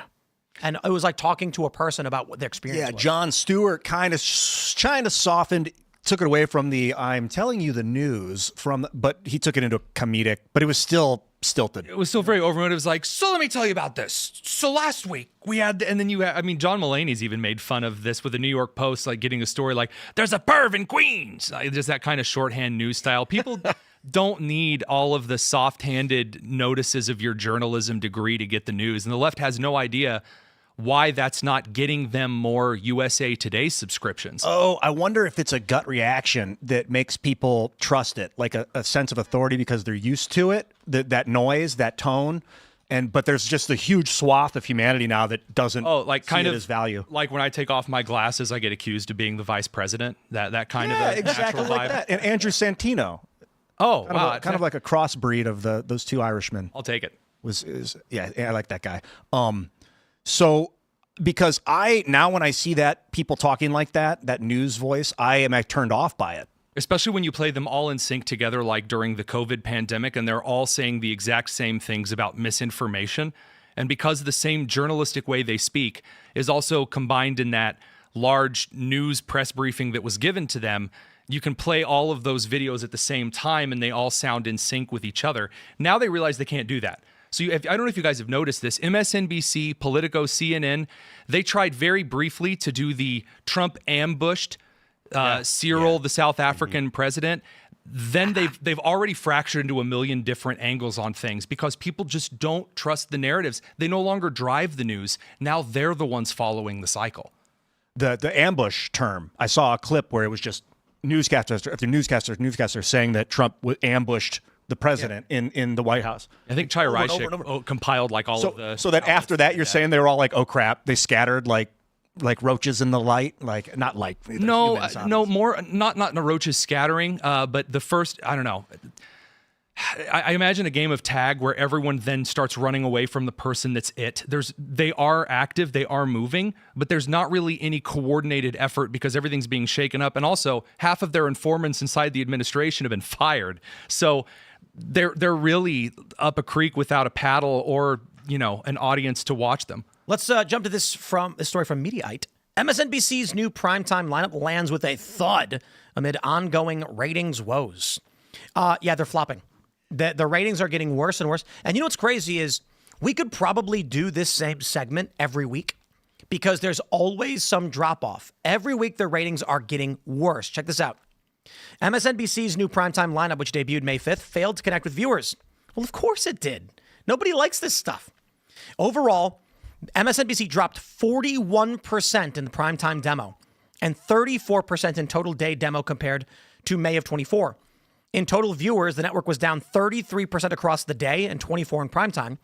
MSNBC's total day demo viewership sank to 49,000. That's crazy, dude. 73,000 in primetime. It's second worst ever showing for a month behind January of 2021. You know what I do? I'm going to pull up my phone and go to Instagram real quick. And I'm going to take a look at some of the clips that I got here. While you're doing that, I'll bring a little homework to this on my end because USA Today. So here's what I was going to say. I have a tweet that I posted. Like one tweet? One tweet that was screenshotted and uploaded to Instagram has 170,000 views. I mean, again, this isn't just even relegated to MSNBC. USA Today currently has, in the entire country, total subscribers, including the daily newspaper and the digital only, barely over 500,000. USA Today can barely break 500,000 subscribers. Are these paying subscribers? Well, that includes all of the schools and the libraries and the buildings that have them and the lobby and the gas stations that buy them. Interesting. That's really rough. Now, get the New York this. Times is doing well, though. Oh, true. But they also have, like, Wordle. The Indianapolis Star in my neck of the woods in 2000 had 363,000 subscribers. So if you look at over the last 25 years, what they have lost, that's just one outlet out of that whole network. No one believes these fools anymore. Nothing can prop them up. That's why Scott Jennings has kept on at CNN as long as he has. You were reading that USA Today has how many subscribers? Right now, digital only, 402,948. As of today? That's the digital only as of December 31st, 2024. Daily subscribers, 99,974. So total just over 500,000 subscribers to any USA Today outlet news. As of October, you said? As of December 31st, 24. I've had that in my spare show notes, like down in like segment 5, which there is no segment 5, for ages, and just happened to have it ready to bring up. What's the source of that? Because I'm finding a different number. I'm finding 2 million. Give me a few seconds while you guys move on to pull that one up because we just have the graph screenshotted. I just did a quick Google search. It says USA Today has 2 million digital-only subscribers as the end of 2024. 2 million paid digital-only subscribers. I'm going to pull it up. To be fair, though, USA Today is a massive network of smaller papers across the country. It's the Kinnett network. Yeah. But anyway, to the main point, I remember when, you remember when CNN used to get millions? Millions, yeah. Tens of millions? Well, I mean... They still do, but they're all very, very old people. they're not going to be around for very long. Right, the system is going to implode. Well, I mean... this is why they're trying to buy podcasts right now. This format doesn't work. And the crazy thing is, you know what I would do if I would... Look at the 5 on Fox News. Highest rated cable TV news show right now, I think. And it's similar to this. They pull up a news story, rate it, and then they all talk about it. I think the age of networks value is dropping, and the age of individual value is on the rise. These networks that are trying to own people, the people realize I can just do this myself. And I think it was David Sachs. Somebody was saying that he anticipates the first billion-dollar company that has 1 employee will be like next year. That's where we're headed, right? I did find that stat. According to the actual Kinnett Annual Report 2024, found online, GCI-2025 Annual Report, bookmarked for web hosting, they have all of the USA Today outlets and then affiliates. And yes, that is the exact number that we have. I didn't even realize some of the other outlets look even worse. Akron, Ohio's like scraping by what we scrape by on if we post a Sunday episode clip. The Akron Beacon Journal?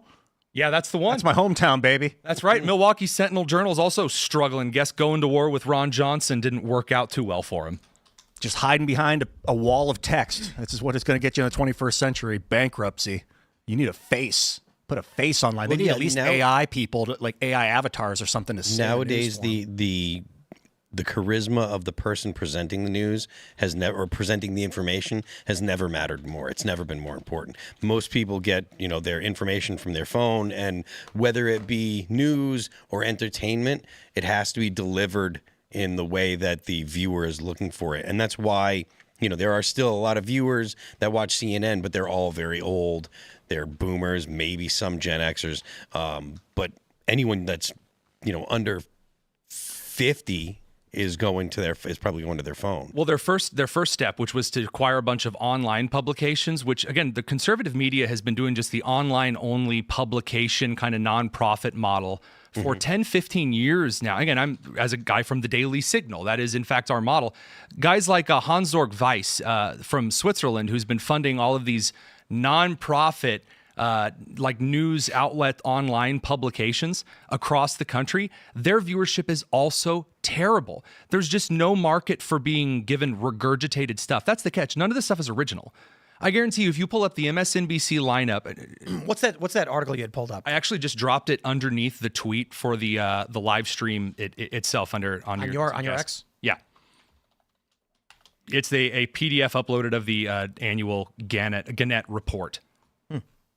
So the funny thing here with all of these outlets, again, whether it's the Daily Beast, you throw up the when it was Vox before, whomever out there is kind of the trendy left-wing outlet to follow, the New Republic, Rolling Stone.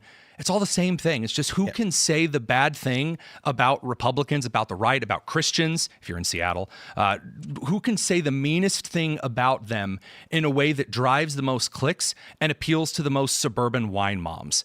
That's it. That's the whole market, because they've lost 90s labor men working in factories. They've just ask. They've pushed those men away. Which page has USA Today's subscriber?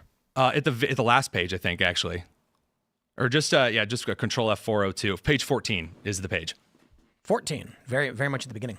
Sorry about that. I didn't realize it was that long. Oh, good heavens! 137. Oh wow! So 402,000 for USA Today only. And then, but that doesn't include daily subscribers. So they have digital only and daily. So I said just over 500,000. Oh, you're right. I see that. Which for and then USA what Today, they're doing is they're saying the whole network of everything they own is 2 million. Yes. So that includes like Detroit, Phoenix, Milwaukee, Indy, Cincy, Columbus, a lot of Ohio represented here, a lot of the Midwest, because 90s labor kind of Democrats are the last crew that continually orders newspapers in the United States.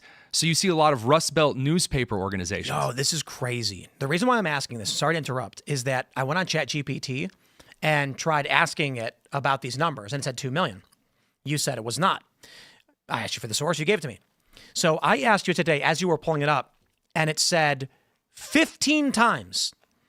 As early as 2024, today it's approximately 2 million digital-only subscribers. I said, what about as of December? As of December, it has 2 million digital subscribers and this big, long-winded bullshit. Then I said, according to Kinnett, they have only around 300K. It repeated itself again. As of 2024, December 24, they have approximately 2 million paid only. I said, okay, you're wrong. Apologies. As of December of 2024, Kinnett has approximately 2 million. Again, I said, it says they do not release detailed information. I said, yes, they do. They have around 300K. It then says, apologies, as of December 31st, 2024, they reported approximately 2 million digital. The same exact script over. I said, stop being so obtuse. I'm talking about just USA Today.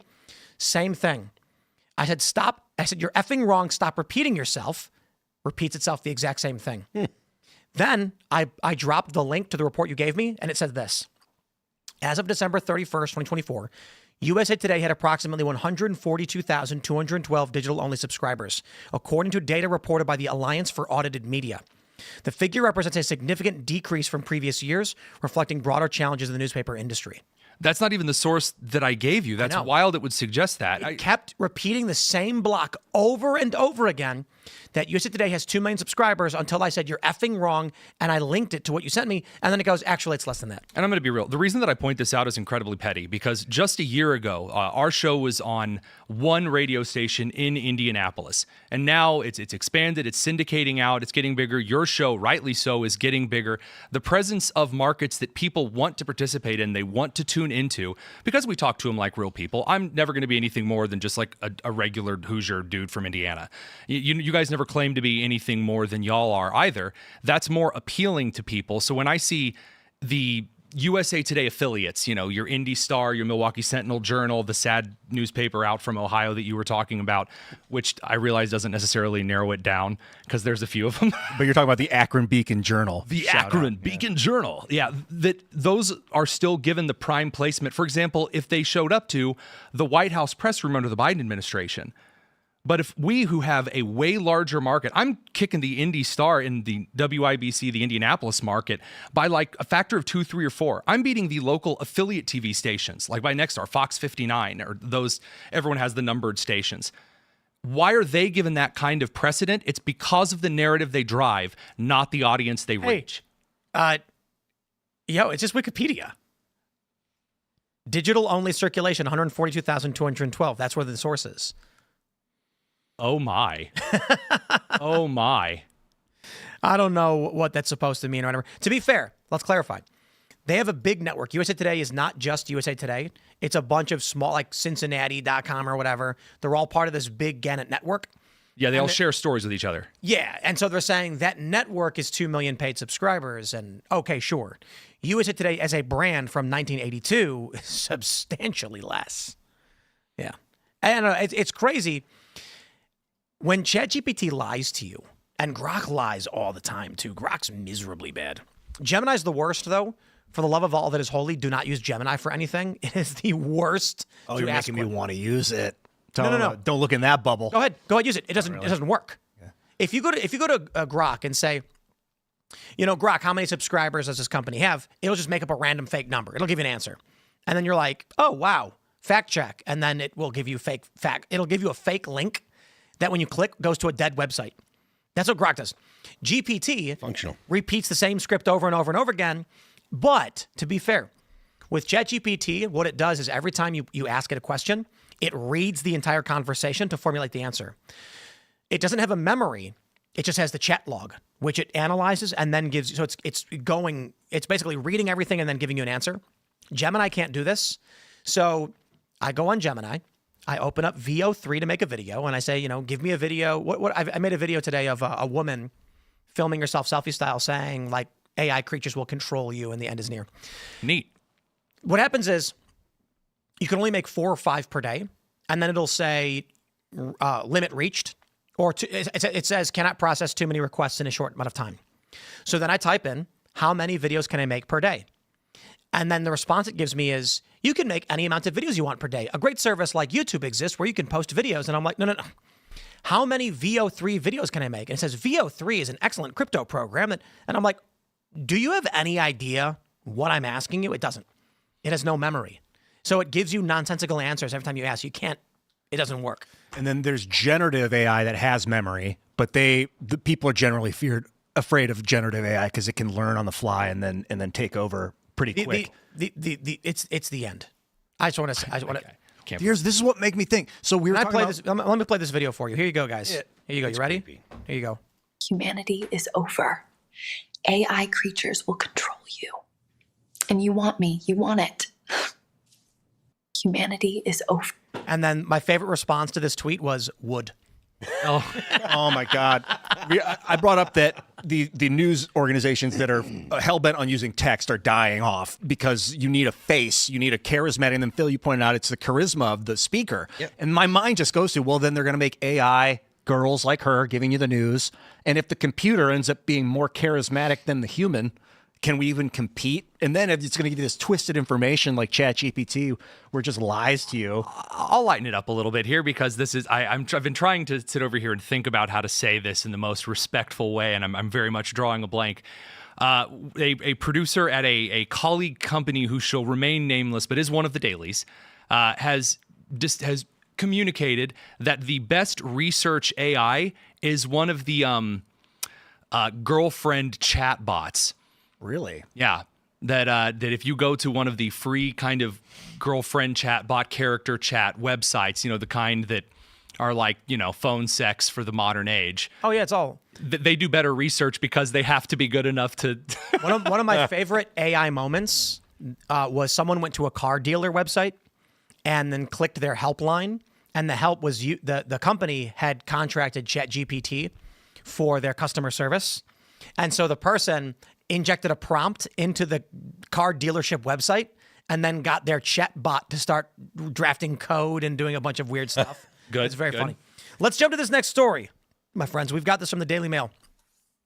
Scientists studying spherical UFO say they've discovered alien technology. So this story's been going viral quite a bit. Take a look at this video. UFO sphere zigzags through the air and lands in Bogotá, Colombia.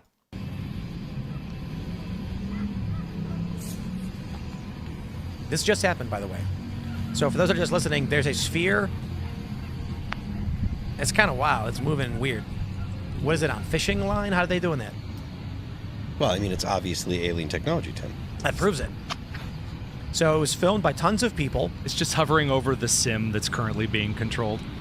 And maybe it's a fake video. I mean, this is the thing. We're talking about AI and stuff, too. Yeah. Who knows? How will we know what's real or not? Oh. Now, check this out. Here's the image. It's got these strange markings on it. And once again, does. yeah, exactly. Now hold on, right? This is humans hoax, and there are a lot of humans. So I say probability is hoax. Oh, totally. But what I was talking to Ashton and Forbes about is if we always assume everything is a hoax, we'll never discover anything.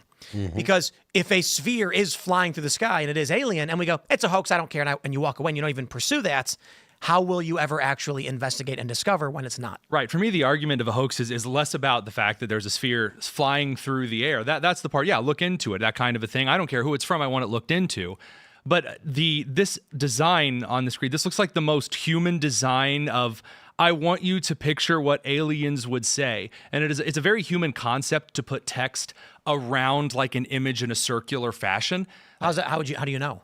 Have you met an extraterrestrial or intelligence? We've just learned their spent alphabet? the beginning of the conversation talking about Hillary Clinton. I'm trying to bring.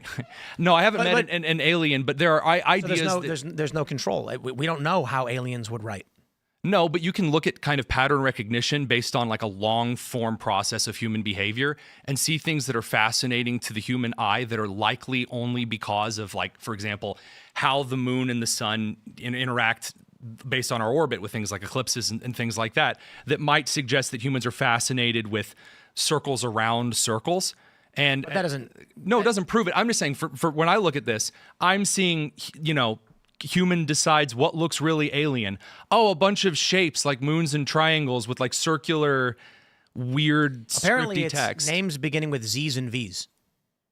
But that's true. That's the psyop right there. Whenever humans are writing about aliens, the name is always a Z or a V. Xenu, really? Zeta Reticuli. Yeah, a lot of times. That's the bullshit they fed Bob. What's his name? Bob Lazar. They told him there's a star system called Zeta Reticuli. Whatever. I don't know that. I lean towards hoax. Well, so right? look at the crescent moon. That's something you see on Earth for our moon because of the shadow that the sun. Like, not all planets have moons. It's not like it's a common thing. No, but like ours. Some planets have more than one. Only our moon is super unique the way it's held. Most planets are spheres, and from a certain perspective, you would, and if they, go around a star, which most. And what if they're do, horns? What? What if they're horns? Sideways horns, maybe. What do you mean sideways? Just horns. And on the top too. They're horns making a ring. Maybe what if it's just meant to be a 5-point star, and you're interpreting the crescents because you see the moon? Good point. That's right. Well, I'm seeing you can go on Amazon. An art interpretation lesson. I'm here for it. Now tell me why the author said the drapes are blue. They said that's weird. They went inside and they said they found 18 microspheres arranged, and it was a central nucleus. They're calling a chip, but it was largely just a solid mass. Aliens trying to teach us about conception. Nah, I need more photos of the inside of this thing. Okay. Yeah, them holding the ball and just looking at me is not enough. Like they would if this was real, they would have broken that thing apart. What kind of metal this is made out of? You don't think they would have split it open and studied it? Eventually they would, but not right now. Well, as long as you hold the sphere open with a screwdriver, everyone should be totally safe. Oh. There's so much tech where who gets that? There's these balls. No, I didn't get it. Was that the guy that touched the nuclear joke? He used to. There was a scientist who used to play fast and loose by putting a screwdriver between uranium or something. Yeah, plutonium on the inside. Plutonium. Yeah, and then he would get dangerously close, like haha. And it emits like a really cool blue radiation. But then he kind slipped. That gives you prostate and cancer. Blasted and killed him. That's like the first guy that died to nuclear radiation. No, the first one that we can really think, Marie Curie, who where we get a lot of our knowledge of. That woman was like more radioactive than a Fallout game, man. This guy with the screwdriver touched the plate and he felt like a strong pain in his arm, and then like days later he died. No, your mucus. Screwdriver guy was showing off with a screwdriver between the two, like if they touch, we'll all die. And then one day he went whoops, and they died. Okay, I'd see on Amazon.com or you buy these balls that you turn on and you throw them up in the air. Why are you buying balls on Amazon.com? Dude, I love Amazon balls. They fly through the air, and it's because they got internal gyroscopic rotors and propellers, and it could be that simple. A UFO. It's funny because you could take a quad rotor and just put a casing around it, and it'll be a UFO flying around, and people want to believe it. What I would say is, again, I of course lean towards I'm skeptical. Somebody's doing a hoax, whatever. Maybe they want to sell the orb, so they made a giant metal husk, staged a fake drone flying around, and they're going to sell the metal husk, and you can't do anything about it. And they'll just say it's alien tech. You can't prove it. Great, another Hunter Biden art project gone awry. Sell it for $500,000 something. But they would not just break it open. They would do that probably eventually, but they want to keep it intact as it operates now to learn as much about it as it is intact as possible. Use like radar tomography, what they're doing with the pyramids. So you can like Doppler tomographies, you can measure the insides by measuring seismic vibration and then translating it into, I think, what is it, phonons?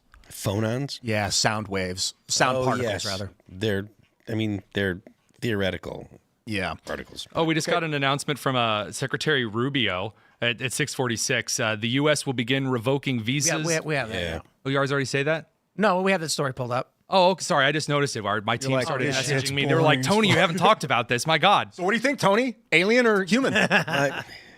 Well, I just want to know if it's a human. I want to know what nationality pulled this off, because do you think this is like a Colombian kind of prank they would pull, or this is someone like internationally?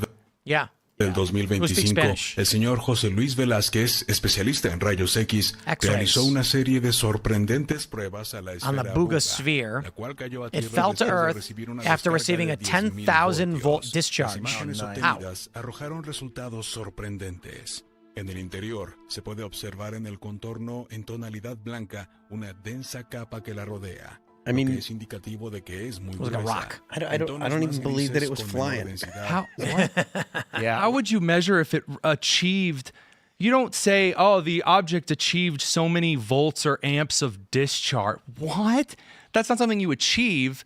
Like, a discharge is a giving off of, and where they have the right instrument pointed at that to measure. We don't just have like, hey, honey, what did the rain gauge say? What did the electrical discharge meter say? Here's the update. Scientist delivers ominous message to humanity after UFO covered in strange writing is found. Where he says, one of the mistakes we make is saying, because I think I understand this, everything I think today is true. And ends up making us very confused, and something shows up that doesn't fit our model of the world. Who knows? Yeah. The sphere itself seems like some kind of art project, the UFO researcher said, adding that she believes it was created by humans, not aliens. Wait, is that the doctor they're talking about, Mossbridge? I'm taking points off for what on God's green earth that jacket is. Oh, that's fine. That's not a bearskin She's jacket. saying it's human, so you're saying it's aliens?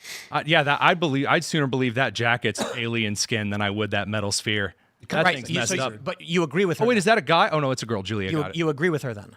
That what? She's saying this is made by humans. Yeah, I'd agree with that. I still think the jacket's very suspicious looking. That thing looks like a mix. I was confused because you were insulting her jacket, saying you didn't believe her, but that she was saying it was by humans, so it implied you thought this was an alien craft. She's got kind of a Gary Oldman from Fifth Element vibe going on. Yeah, just needs the mustache. What was that guy's name? I don't know. He's crazy though. What was the name of my favorite villains? What was his name? He was great. The neck's long enough to be one of the Camino people from Star Wars. Like she's about to tell Obi-Wan the clones are ready. Cloners. Zorg. Yeah. Zorb. Yeah, Jean-Baptiste Emmanuel Zorg. He is great. Gary Oldman. Zorg. Okay, yeah, human-made nonsense. Some kid in his laboratory fabricated a metal ball with some rotor inside of it and sent it flying. Or it's fake. Like you, Phil, I'll watch videos now, and I'm still at the inflection point where I wonder: is this real or is it a deep fake? But it's changing. I'm thinking about it less and less. I just assume everything is fake. If it flies that well, dude, I want one. I mean, I'd play midair pool, wouldn't you? That'd be awesome. It would be awesome, right?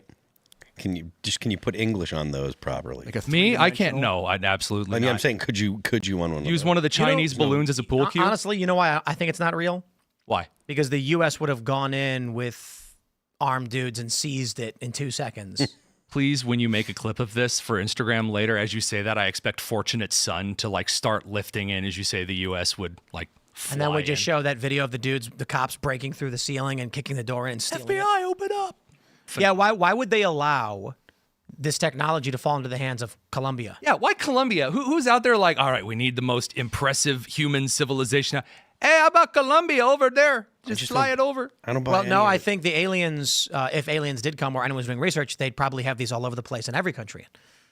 Oh, man. Panspermia. You got to seed the entire planet in the hopes that somebody will find one of them. Back to the conception thing. Well, like, bro, we have satellites pointed at every direction of this planet. We don't just have satellites over Colombia. Well, except where the January 6th pipe bomb was. The one place the satellites are just turned off. Yeah, oh man, and outside the Situation Room where the cocaine bag was. Maybe it was Hillary Clinton. I knew it. All the cameras turned off as she walked. She was never just chilling in Cedar Rapids. All right, my friends, we're going to go to your chats. So smash the like button, share the show with everyone, you know. But before we do, we got a great sponsor, my friends. It is Underdog Fantasy. Make sure you use promo code TIM. UnderdogFantasy.com. The NBA playoffs are here, and Underdog is the place to play if you're a fan looking to cash in on all your favorite players' performances. Available in over 30 states, including California, Missouri, and Texas. Just pick higher or lower on 2 or more players' stats for a shot to win real money. Underdog just dropped their playoff basketball promo. You can play your way to increasingly bigger boosts each round of the playoffs. Start a playoff series by using your Game 1 boost and continue boosting each following game to unlock the next one. The longer the series, the bigger the boost. Use promo code TIM and get up to $1,000 in bonus credits when you make your first deposit. Download the app today. Turn every bucket into a W with Underdog. Shout out Underdog. Thanks for sponsoring the show. And of course, my friends, we're going to be rolling out some new Boonies HQ skateboards. And so these are going to exit rotation at some point. We have sold out numerous times of the 28th Amendment skateboard. Now, you may be asking, Tim, what is the 28th Amendment? No such amendment exists. Well, I propose it. It reads, chickens being necessary to the security of a free state, the right of the people to keep, bear, and breed chickens shall not be infringed. If you believe that the right to keep, bear, and breed chickens shall not be infringed, this is a skateboard for you. So pick it up at boonieshq.com. We got a bunch of other boards. We got the right to arm bears as well, which was another proposed 20th Amendment. I don't know why, but, sounds fun. And we're going to be rolling out, I believe in a couple weeks, our Pride Month collection. Thank you. That's pretty gay. You'll see. I imagine it will not be what you think. We are going to sell out of these things so fast, but I think we have 3 skateboard models, which will be coming out for our Pride Month collection. The Care Bears. Well, just Ian hugging Phil. If I may, I just found kind of the Boonies store and was looking through these. These designs are rad. I don't skateboard. I did a little BMX a long time ago. But I want some of these. The Step on Snake is that was unmatched. Step on Snake and find out. I like the Bucko one too. His Bocus, face. you mean? Yeah, the Bocus, dude. It just, what art? Look at that. The colors. And it's roosters. That kind of looks like a Colombian sphere to me. Look at the horns. It was a cat inside the sphere. It's actually the whole time. 2 rooster faces and a.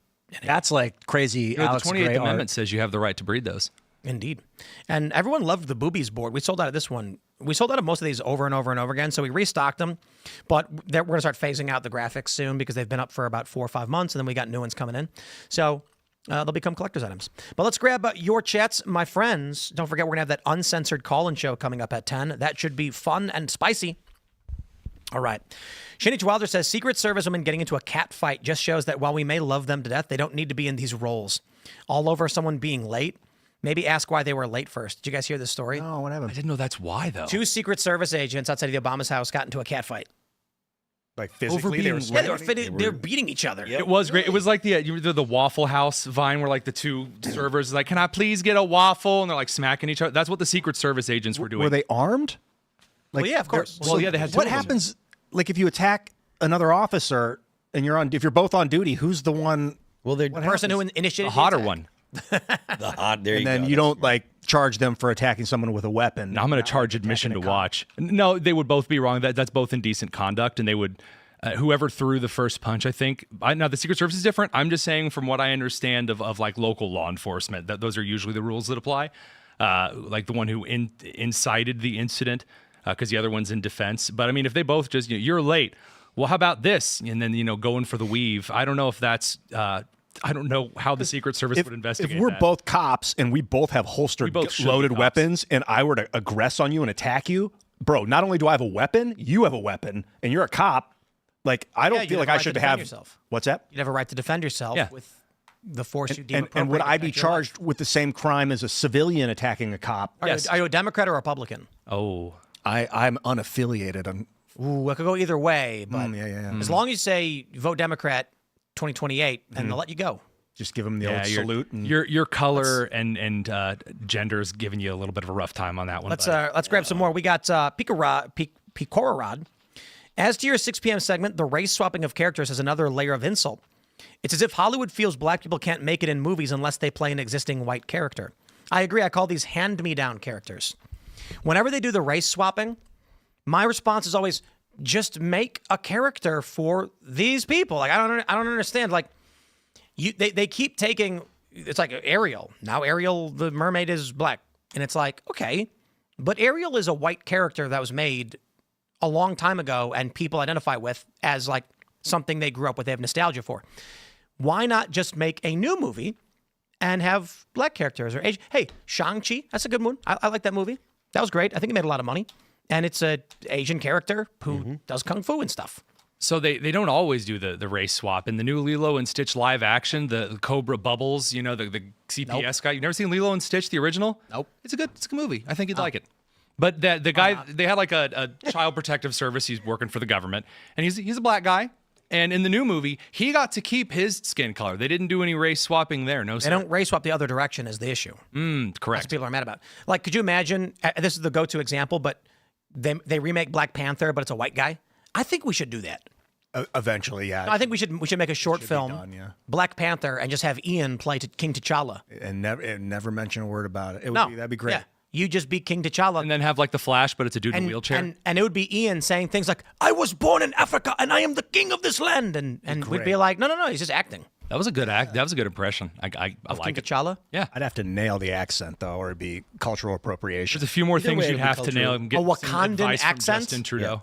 Yeah. Either way, it'll be cultural appropriation. Okay. So just get comfortable. I always wondered why in Black Panther, Wakanda speaks English. Oh, I don't know. It's so the point of the movie was that the colonists went to other countries and they were safe and protected, but they all still were like forced to adopt English as their common language. I get it. They speak Xhosa as well, but like they're all just speaking English for our, convenience. For convenience, yeah. Let's have Ian play King T'Challa. You should I would love to play a black dude. That'd be cool. You should. I'd do the best I could, man. You should definitely. Shaka Zulu. Let's make a movie where Ian is Shaka Zulu. I'm here for it too. I'm here for it. And then like Asian lady Caesar to fight him. It'd be great. Did you guys ever see Black Dynamite? In that epic rap battles of history, they fight. I know that. No, but they were a different time period. Shaka Zulu and who? Caesar. Caesar. There was an epic rap battles of history where they had him fight because they're both known for legendary flanking maneuvers. Oh, solid. Shout out to Black Dynamite. That movie's awesome. The lead guy is black. I don't like calling people white or black. Oh, whoa. Shaka Zulu's very modern. I didn't realize he was 1787. Yeah, Shaka. That dude was crazy. Serge knows probably more about Shaka than because he's from South Africa. But I mean, Shaka. Modern culture doesn't talk enough about this. Was he a psychopath? What was his deal? He was considered to be an extremely brutal warrior. And just warrior culture. He had a Zulu nation of. But they had this stick with a ball at the end of it, and they would go whack and just crack your skull open. Yeah. And then what? The Brits came in with their rifles, and that was the end of it? Well, not just the Brits. And the Dutch. Lots of people. Yeah. And the other African countries who bought the rifles. Oh. Wow. Okay. Let's grab some more here. We got Max Reddick says Rob Noah or Andrew Wilson v. Destiny on Culture War. Destiny is salty because so Destiny comes out and mocks Corey Competore and gloats over the death and calls for more. And then we were on the show. I can't remember. Someone asked me about it. I said, well, we can't have him on the show anymore because he's gloating and calling for death. It's like a bannable offense. So that's his deal. And I think he even got in trouble on Twitch for it or something. Then he got really pissed off and went on some tirade about how I said that because he'd been on the show before. Now he's just absolutely like, I won't work with him. He's Russian, blah, blah, blah, which is just, whatever, dude. That'd be cool, though. I like those guys. All three of those guys. Wouldn't be cool at all. That'd be a good combo. You got Andrew Wilson's the shit. You got Rob Noah's awesome. We're talking about the next culture war, and maybe the Krasensteins would. Really? That would be very cool. Those guys are great, too. I mean, they of the liberals, they're the most willing to engage. And we went out to dinner after. That's true. He goes back and forth with the Ministry of Truth every once in a while. That's always a fun time. Who does? One of the Krasensteins always do. They'll look back and forth. Oh, nice. Sometimes. Yeah, they're like kind of meta gaming, playing the game of reality. Like they're real smart dudes, and they were known for being Trump reply guys. But they're the kind of guys like you'll have an intense debate and then go out to dinner afterwards and talk about still Trump reply guys. Yeah, they know how to make money and how to generate activity. This is why people were asking me with the Bill Maher thing why I wasn't going off like I did with Adam Conover, and I'm like, because Bill was nice to me. Adam Conover was being snooty and got agitated with me and then started acting like I was doing something wrong. And then for 40 minutes, Adam Conover asked me the same question over and over. And I kept saying, okay, dude, like, you've asked me the question about Ramesa Ozturk. Like, I get it. And he kept going. And so then it got heated because, you get what you give. But with Bill, he started by cracking open booze, asking me if I wanted any booze or drinks or whatever. They were very nice to me. And Bill would get heated more than I was and then intentionally try and tone things down. And I respect that. The one thing I want to add, too, is what people, even we had this criticism. Charlie Kirk was on Club Random, and there was some issue that came up, and I said, why wasn't Charlie Kirk pushing back? Now I know why. Because you go into the room and you sit down, and Bill walks in right away, and he just starts asking questions about yourself because he never met you before. It is not a welcome to the political debate real-time show. It literally is him. Like, if you watch it, he's like, where are you from? What do you do? And so it's not that kind of environment where it's so easy to just be like, hold on, I'm now going to change the subject, stop our conversation, and bring up a point I want to bring up. Yeah. You're just having a conversation with a guy you just met. So as much as professionally I've criticized Bill, it was funny. I told him that. I said, I think one of our most viewed clips is us talking about you critically. And he laughed and said, you're allowed to be wrong. And that was a good response. But he also appreciates that from others. Like, he appreciate that about Trump. Like, he gave like a whole riot act of stuff against Trump, and Trump's like, well, it is what it is. And Bill's left. It's funny. Yeah. Well, I mean, that's very typical of people that would consider themselves not the woke, right? Even though, you know, people can say what they want about Bill, he doesn't really consider himself woke. He definitely goes after the you know, more crazy aspects of the left, and he calls them out for doing damage to the Democrat Party and brand. That was another big component about it, is that he was ragging on wokeness quite a bit. Mm-hmm. It was a great conversation. I feel like, you know, the first thing I told him was that I used to watch Bill Maher all the time. Me, my boy Brandon, hanging out at Roger's house every Friday. They're smoking pot and blowing it in their iguana's face, watching Real Time with Bill Maher. And I feel like if Bill was getting his news direct from the source, he'd be in complete agreement with us. The only thing is, he believes all of this cable TV news stuff about Trump. Dude, when it comes to the woke stuff, he completely agrees. Yep. And I even pointed out, the reason why I don't believe that woke means critical race theory or critical theory, two big reasons: military-industrial complex and Islam. It makes literally no sense to claim that Islam is an oppressed group of people when it's the second largest religion in the world and one of the most militaristic and dominant in a large portion of the planet.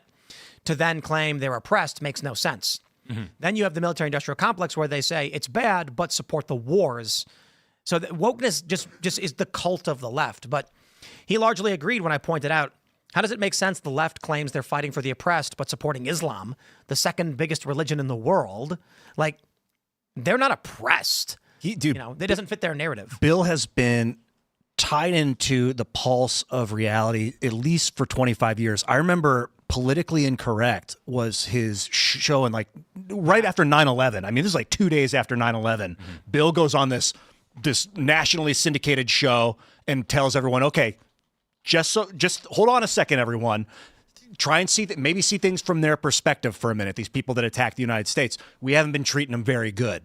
And without any time, any days to like explain what he was talking about, his show got canceled. I mean, Big Brother was on him. That's crazy. 1993. That's when his show started. And it was like, dude, he was like a voice of reason, of moral reasoning in 2001 after the bloodlust and fervor took over the nation, this obsession with conquering the Middle East. And Bill just stood up to it, and they canceled his show. Then he went kind of underground, crazy, dude. And he was a little more like, well, I'm gonna win this game. Yeah, I just want to tell people, like, yo, people are old. 1993, that would make me what, 7 years old, 7 years old. Bill Maher was what would that make him, 37? He was like, I put him in a group with like Abby Martin and Luke Rudkowski. They were like people in 2003 that were speaking out against the war machine, and Bill Maher was one of those people. Well, Luke was like a teenager, but yeah, he was like super loud about it. Let's grab the super chat. We got Glazed Donut. Society is collapsing. 2 weekends ago, 300 TikTok teens brawled at Menlo Park Mall in New Jersey. Nice. Last weekend, another 300 teens shut down the Woodbridge Carnival and then took over the Woodbridge Mall. I agree. That's why I got out of the cities. I was watching an escalation of the shit. People were planting bombs in New York. A bomb went off on 25th Street, and I was like, why? Nobody knows. Has anybody ever talked about the 25th Street bombing in Manhattan? Can I pull this up? Yo. I mean, we've entered a point where, again, the classic criticism of kind of the Gen Z group, and I don't mean this is actually a praise in a lot of ways as well, but the only thing that is sacred is nothing is sacred. And you're starting to reach a point where, as the Gen Z becomes more polarized, you're starting to see groups of people just get out there and basically do anything to feel. It's a very weird time, because once everything's done, you can just get out there and do whatever. Oh, wow. 23rd Street bombing. Sorry, it was 23rd Street. 23rd Street, a bomb went off, injuring 29 people. A second bomb was found on 27th, and then they found another explosive. It was a bag with weird explosive like bottles in it. It was like fuel source something in Jersey City. And I'm just like, what is going on? Yeah, also, the smell. I was just in Miami for a few weeks, and I tell you, God, the smell. You can't escape the brake dust. And there's the smog and congestion. Yep. Then I come out here, and it's like the fresh, sweet air. I can smell the lavender. It's amazing. Dude, my team's always trying to convince me to move into Washington, D.C., where I can't carry openly, and I despise it. I love Indiana. God bless the most underrated state in the union, and I could not be convinced to move to a city, much less D.C. Are you in some orb was spotted at Oh, that's an old story. Oh, let's talk about the orbs. It's like the orbs are causing the explosions. Oh, no. Come full circle. Do you live in a semi-rural area, a suburb? Yeah. It's kind of the same place I grew up, but yeah, a little bit of a smaller town backed up against some rural, and I love it, man. Did you ever live in a big city?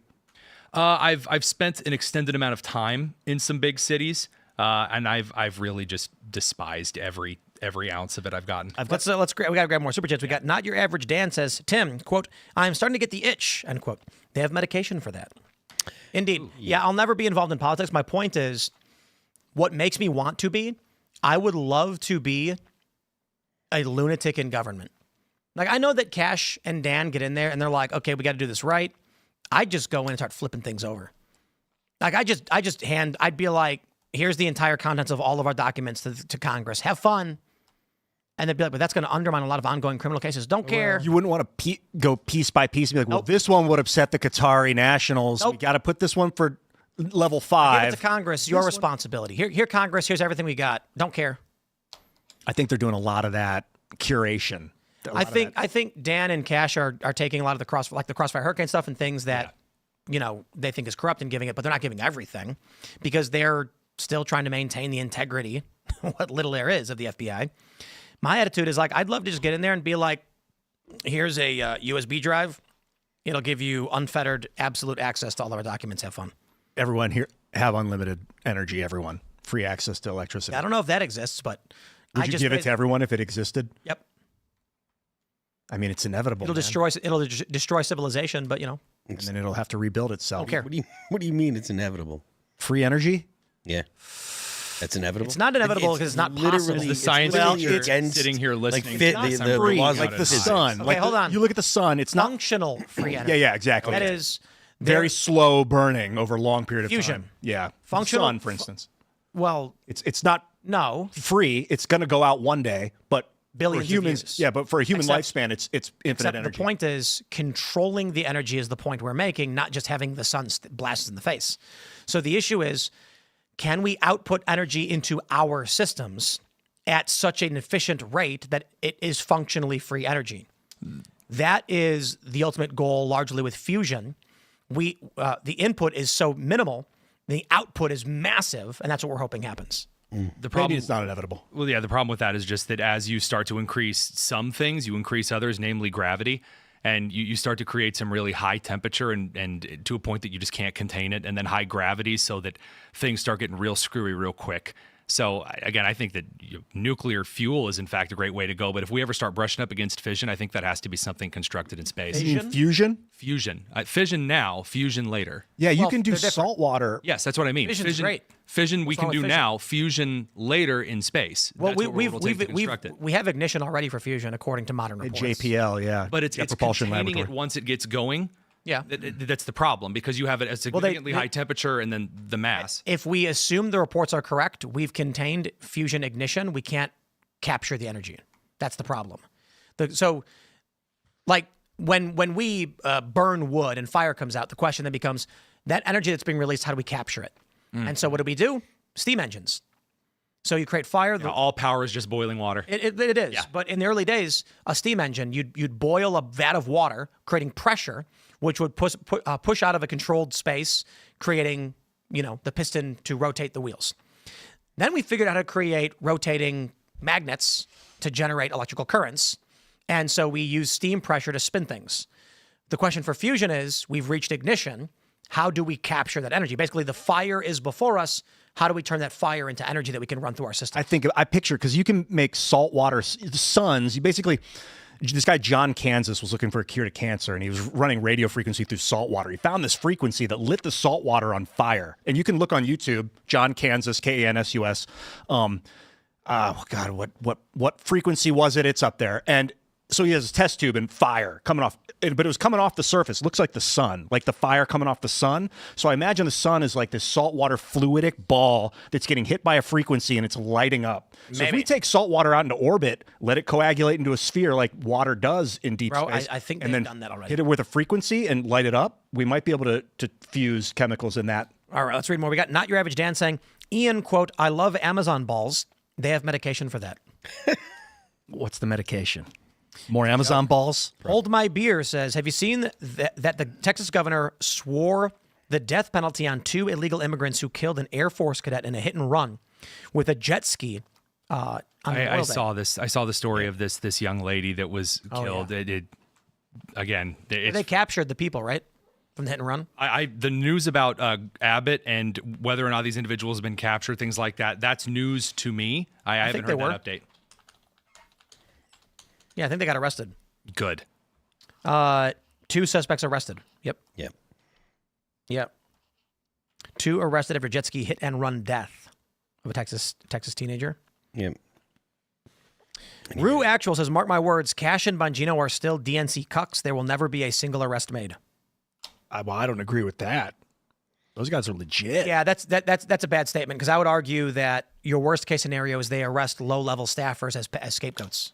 My hot take on this one is that the left, which always moves way too far and way too fast, has in fact played with fire that is finally going to get it burnt. And that fire is they have successfully pissed off the moderates. Now, before you get out your full wine bottles to throw at me, here's a very small example. You have all these low-level judges, we'll talk about a judicial example here, who've come forward and thrown injunction after injunction after injunction. Of all of the Supreme Court justices who are already fed up with this, believe it or not, it's Roberts. Roberts, the squish of squishes, is tired of injunction after injunction, and it's balkanizing the moderates against the left, which is a wild thing to watch in real time. So I do think the left is going to push and push and push until arrests get made, because they can't help themselves. They can't just let this naturally die out. For the first time, I've been using dating apps, and I saw someone on dating apps was like, "No MAGA, no, I don't want any MAGA people. Also, no Biden-Harris freaks." It was the first time I've seen both. Like usually, it was like a polarization of one. I don't want that kind, or I don't want either. How old was the person? Just a commie. Also, was the person Arabic? 30. Like, was the name? I didn't look. Hailing from Middle Eastern lands? I don't know, but I noticed that they didn't want either side for the first time ever. Like the left has given up on the. I saw a lot of that when I was at the DNC marches. This past summer, like a lot of we hate Kamala, we hate Trump, we hate everybody. My mom brings me pizza rolls to the basement, the normal stuff. They're likely communists. If they hate Trump and Biden-Harris, they're likely communists. Socialists. All right. Some strength. Catholic Monarchist says, Tim, considering how war with Iran could happen any day now, you should host an Israel-Palestine debate between Ben Shapiro and Scott Horton. If you make it happen, I will donate $500 to the charity of your choice. That will never happen. Ben Shapiro likely wouldn't be debating Scott Horton, and if he was, he'd do it on his own show. I don't know why he'd do it here. Great debate. That'd be great. But Ben's not going to do that, and it's largely due to, I would argue, like the scale of personality. Ben Shapiro, being one of the biggest conservative personalities, one of the most viewed podcasts, is going to be like, I'd rather just debate a higher profile individual. Yeah, there's people further up the chain that could have this debate. Scott's like the most knowledgeable man on the planet. He sounds like the very big difference, and people make this criticism of Ben before. There's a difference between sounding like the most knowledgeable person and actually bringing things that aren't disproven 14 hours later. Scott Horton? Anybody that just starts throwing things out that it's like, oh yeah, we found out actually we're backtracking 800 feet because we were wrong in this initial report. That's a good point. It's easy to some people. I would just counter with, considering how war with Iran could happen any day now. I would counter with, considering the fact that Russia threatened nuclear war again, and the peace talks are struggling between Trump and Putin, with Trump calling Putin crazy. The bigger threat to the United States right now is Ukraine-Russia. So I should have a Ukraine-Russia debate with Ben Shapiro and Scott Horton. Yeah, so what? The Ukrainians and what NATO tried to assassinate Putin, blow up his helicopter with a bunch of drones. and then Trump blames Putin for being crazy? Like, does he not know that NATO just made an assassination attempt on the guy's life? This is what Alex Jones was talking about too. I don't know if Trump knows, because now's not the time to go, you know what? Well, I mean, look, you're not going to get, Putin is in a position of power here. Like, if the United States walks away from the negotiations, we're not going to give money and more weapons to Ukraine, and that means that Putin gets to do whatever he wants. So as long as Putin doesn't want to come to the table, there's nothing we can do about it. Like, the United States is in a real bind if Trump can't get Putin to the table, and there's no reason for Putin to go to the table because he's winning. And all they want is they want the U.S. to stop supporting. I've been watching Hitler take Poland, not watching, but studying it last night, just watching about the Third Reich. And like, if Putin wants the Donbass, that's one thing. If he keeps going, he's going to literally start a global war. Well, if he goes... Takes two to tango, brother. Yeah, that's my thing. That's my thing with the Iran comment as well. Like, we're going to be at war with Iran, and I'm like, okay, what is Iran going to do? The same thing they just did with Israel. What, are they going to launch more ballistic missiles? Yeah, I'm looking for the Iranian army being mustered. Yeah, there is just because even if the United States decided to endorse an Israeli strike and support an Israeli strike against Iran, that does not mean that that's going to turn into a boots on the ground situation. The U.S. killed Soleimani in Iran. The Israelis were shooting missiles at Iran. Iran was shooting missiles at the Israelis. None of that means that there's going to be a boots on the ground United States. People realize you actually have to order the boots to be on the ground, right? Yeah. Like, the war doesn't start and then just like magically, it's like, oh, what? It's evolving. Boots on the ground. And the president, I think that the president is aware, and J.D. Vance is definitely aware, the American people do not want to see another military engagement where there's Americans dying in a Middle Eastern country. We are going to go to that uncensored call-in show over at rumble.com/Timcast IRL. So smash the like button, share the show with everyone you know. Make sure you join Rumble Premium using promo code TIM10. You get $10 off your annual subscription, and you get access to not just our Green Room podcast, our feature-length documentaries with a couple to be released soon, coming soon. You get access to the Uncensored Call-In Show and Mug Club and everybody else who's got premium content on Rumble Premium. It's fantastic. So again, check that out. You can follow me on X and Instagram at Timcast. Good sir, would you like to shout out your work? Yeah, you can find us over on Apple Podcasts at Tony Kinnett Cast, Kinnett. If you're in one of our radio networks, you can find that stuff over at dailysignal.com. If you are a masochist, you can follow me on X at TheTonus, TheTonus, or at The Ministry of Truth, US Mini True. That's where I probably caused too many problems. Thanks for taking control of the Ministry of Truth. Hey, anytime that I get to make Brian Stelter cry on national television is a treat and a blessing. Good stuff. I'm Ian Crossland. Follow me on the internet at Ian Crossland, X, YouTube, Rumble, Instagram. Hit me up at Ian Crossland. Happy to be here. I'm Phil That Remains on Twix. I'm Phil That Remains Official on Instagram. The band is All That Remains. You can check us out on YouTube, Apple Music, Amazon Music, Pandora, Spotify, and Deezer. And don't forget the left lane is for crime. We will see you all over at rumble.com/Timcast IRL in about 30 seconds. Thanks for hanging out.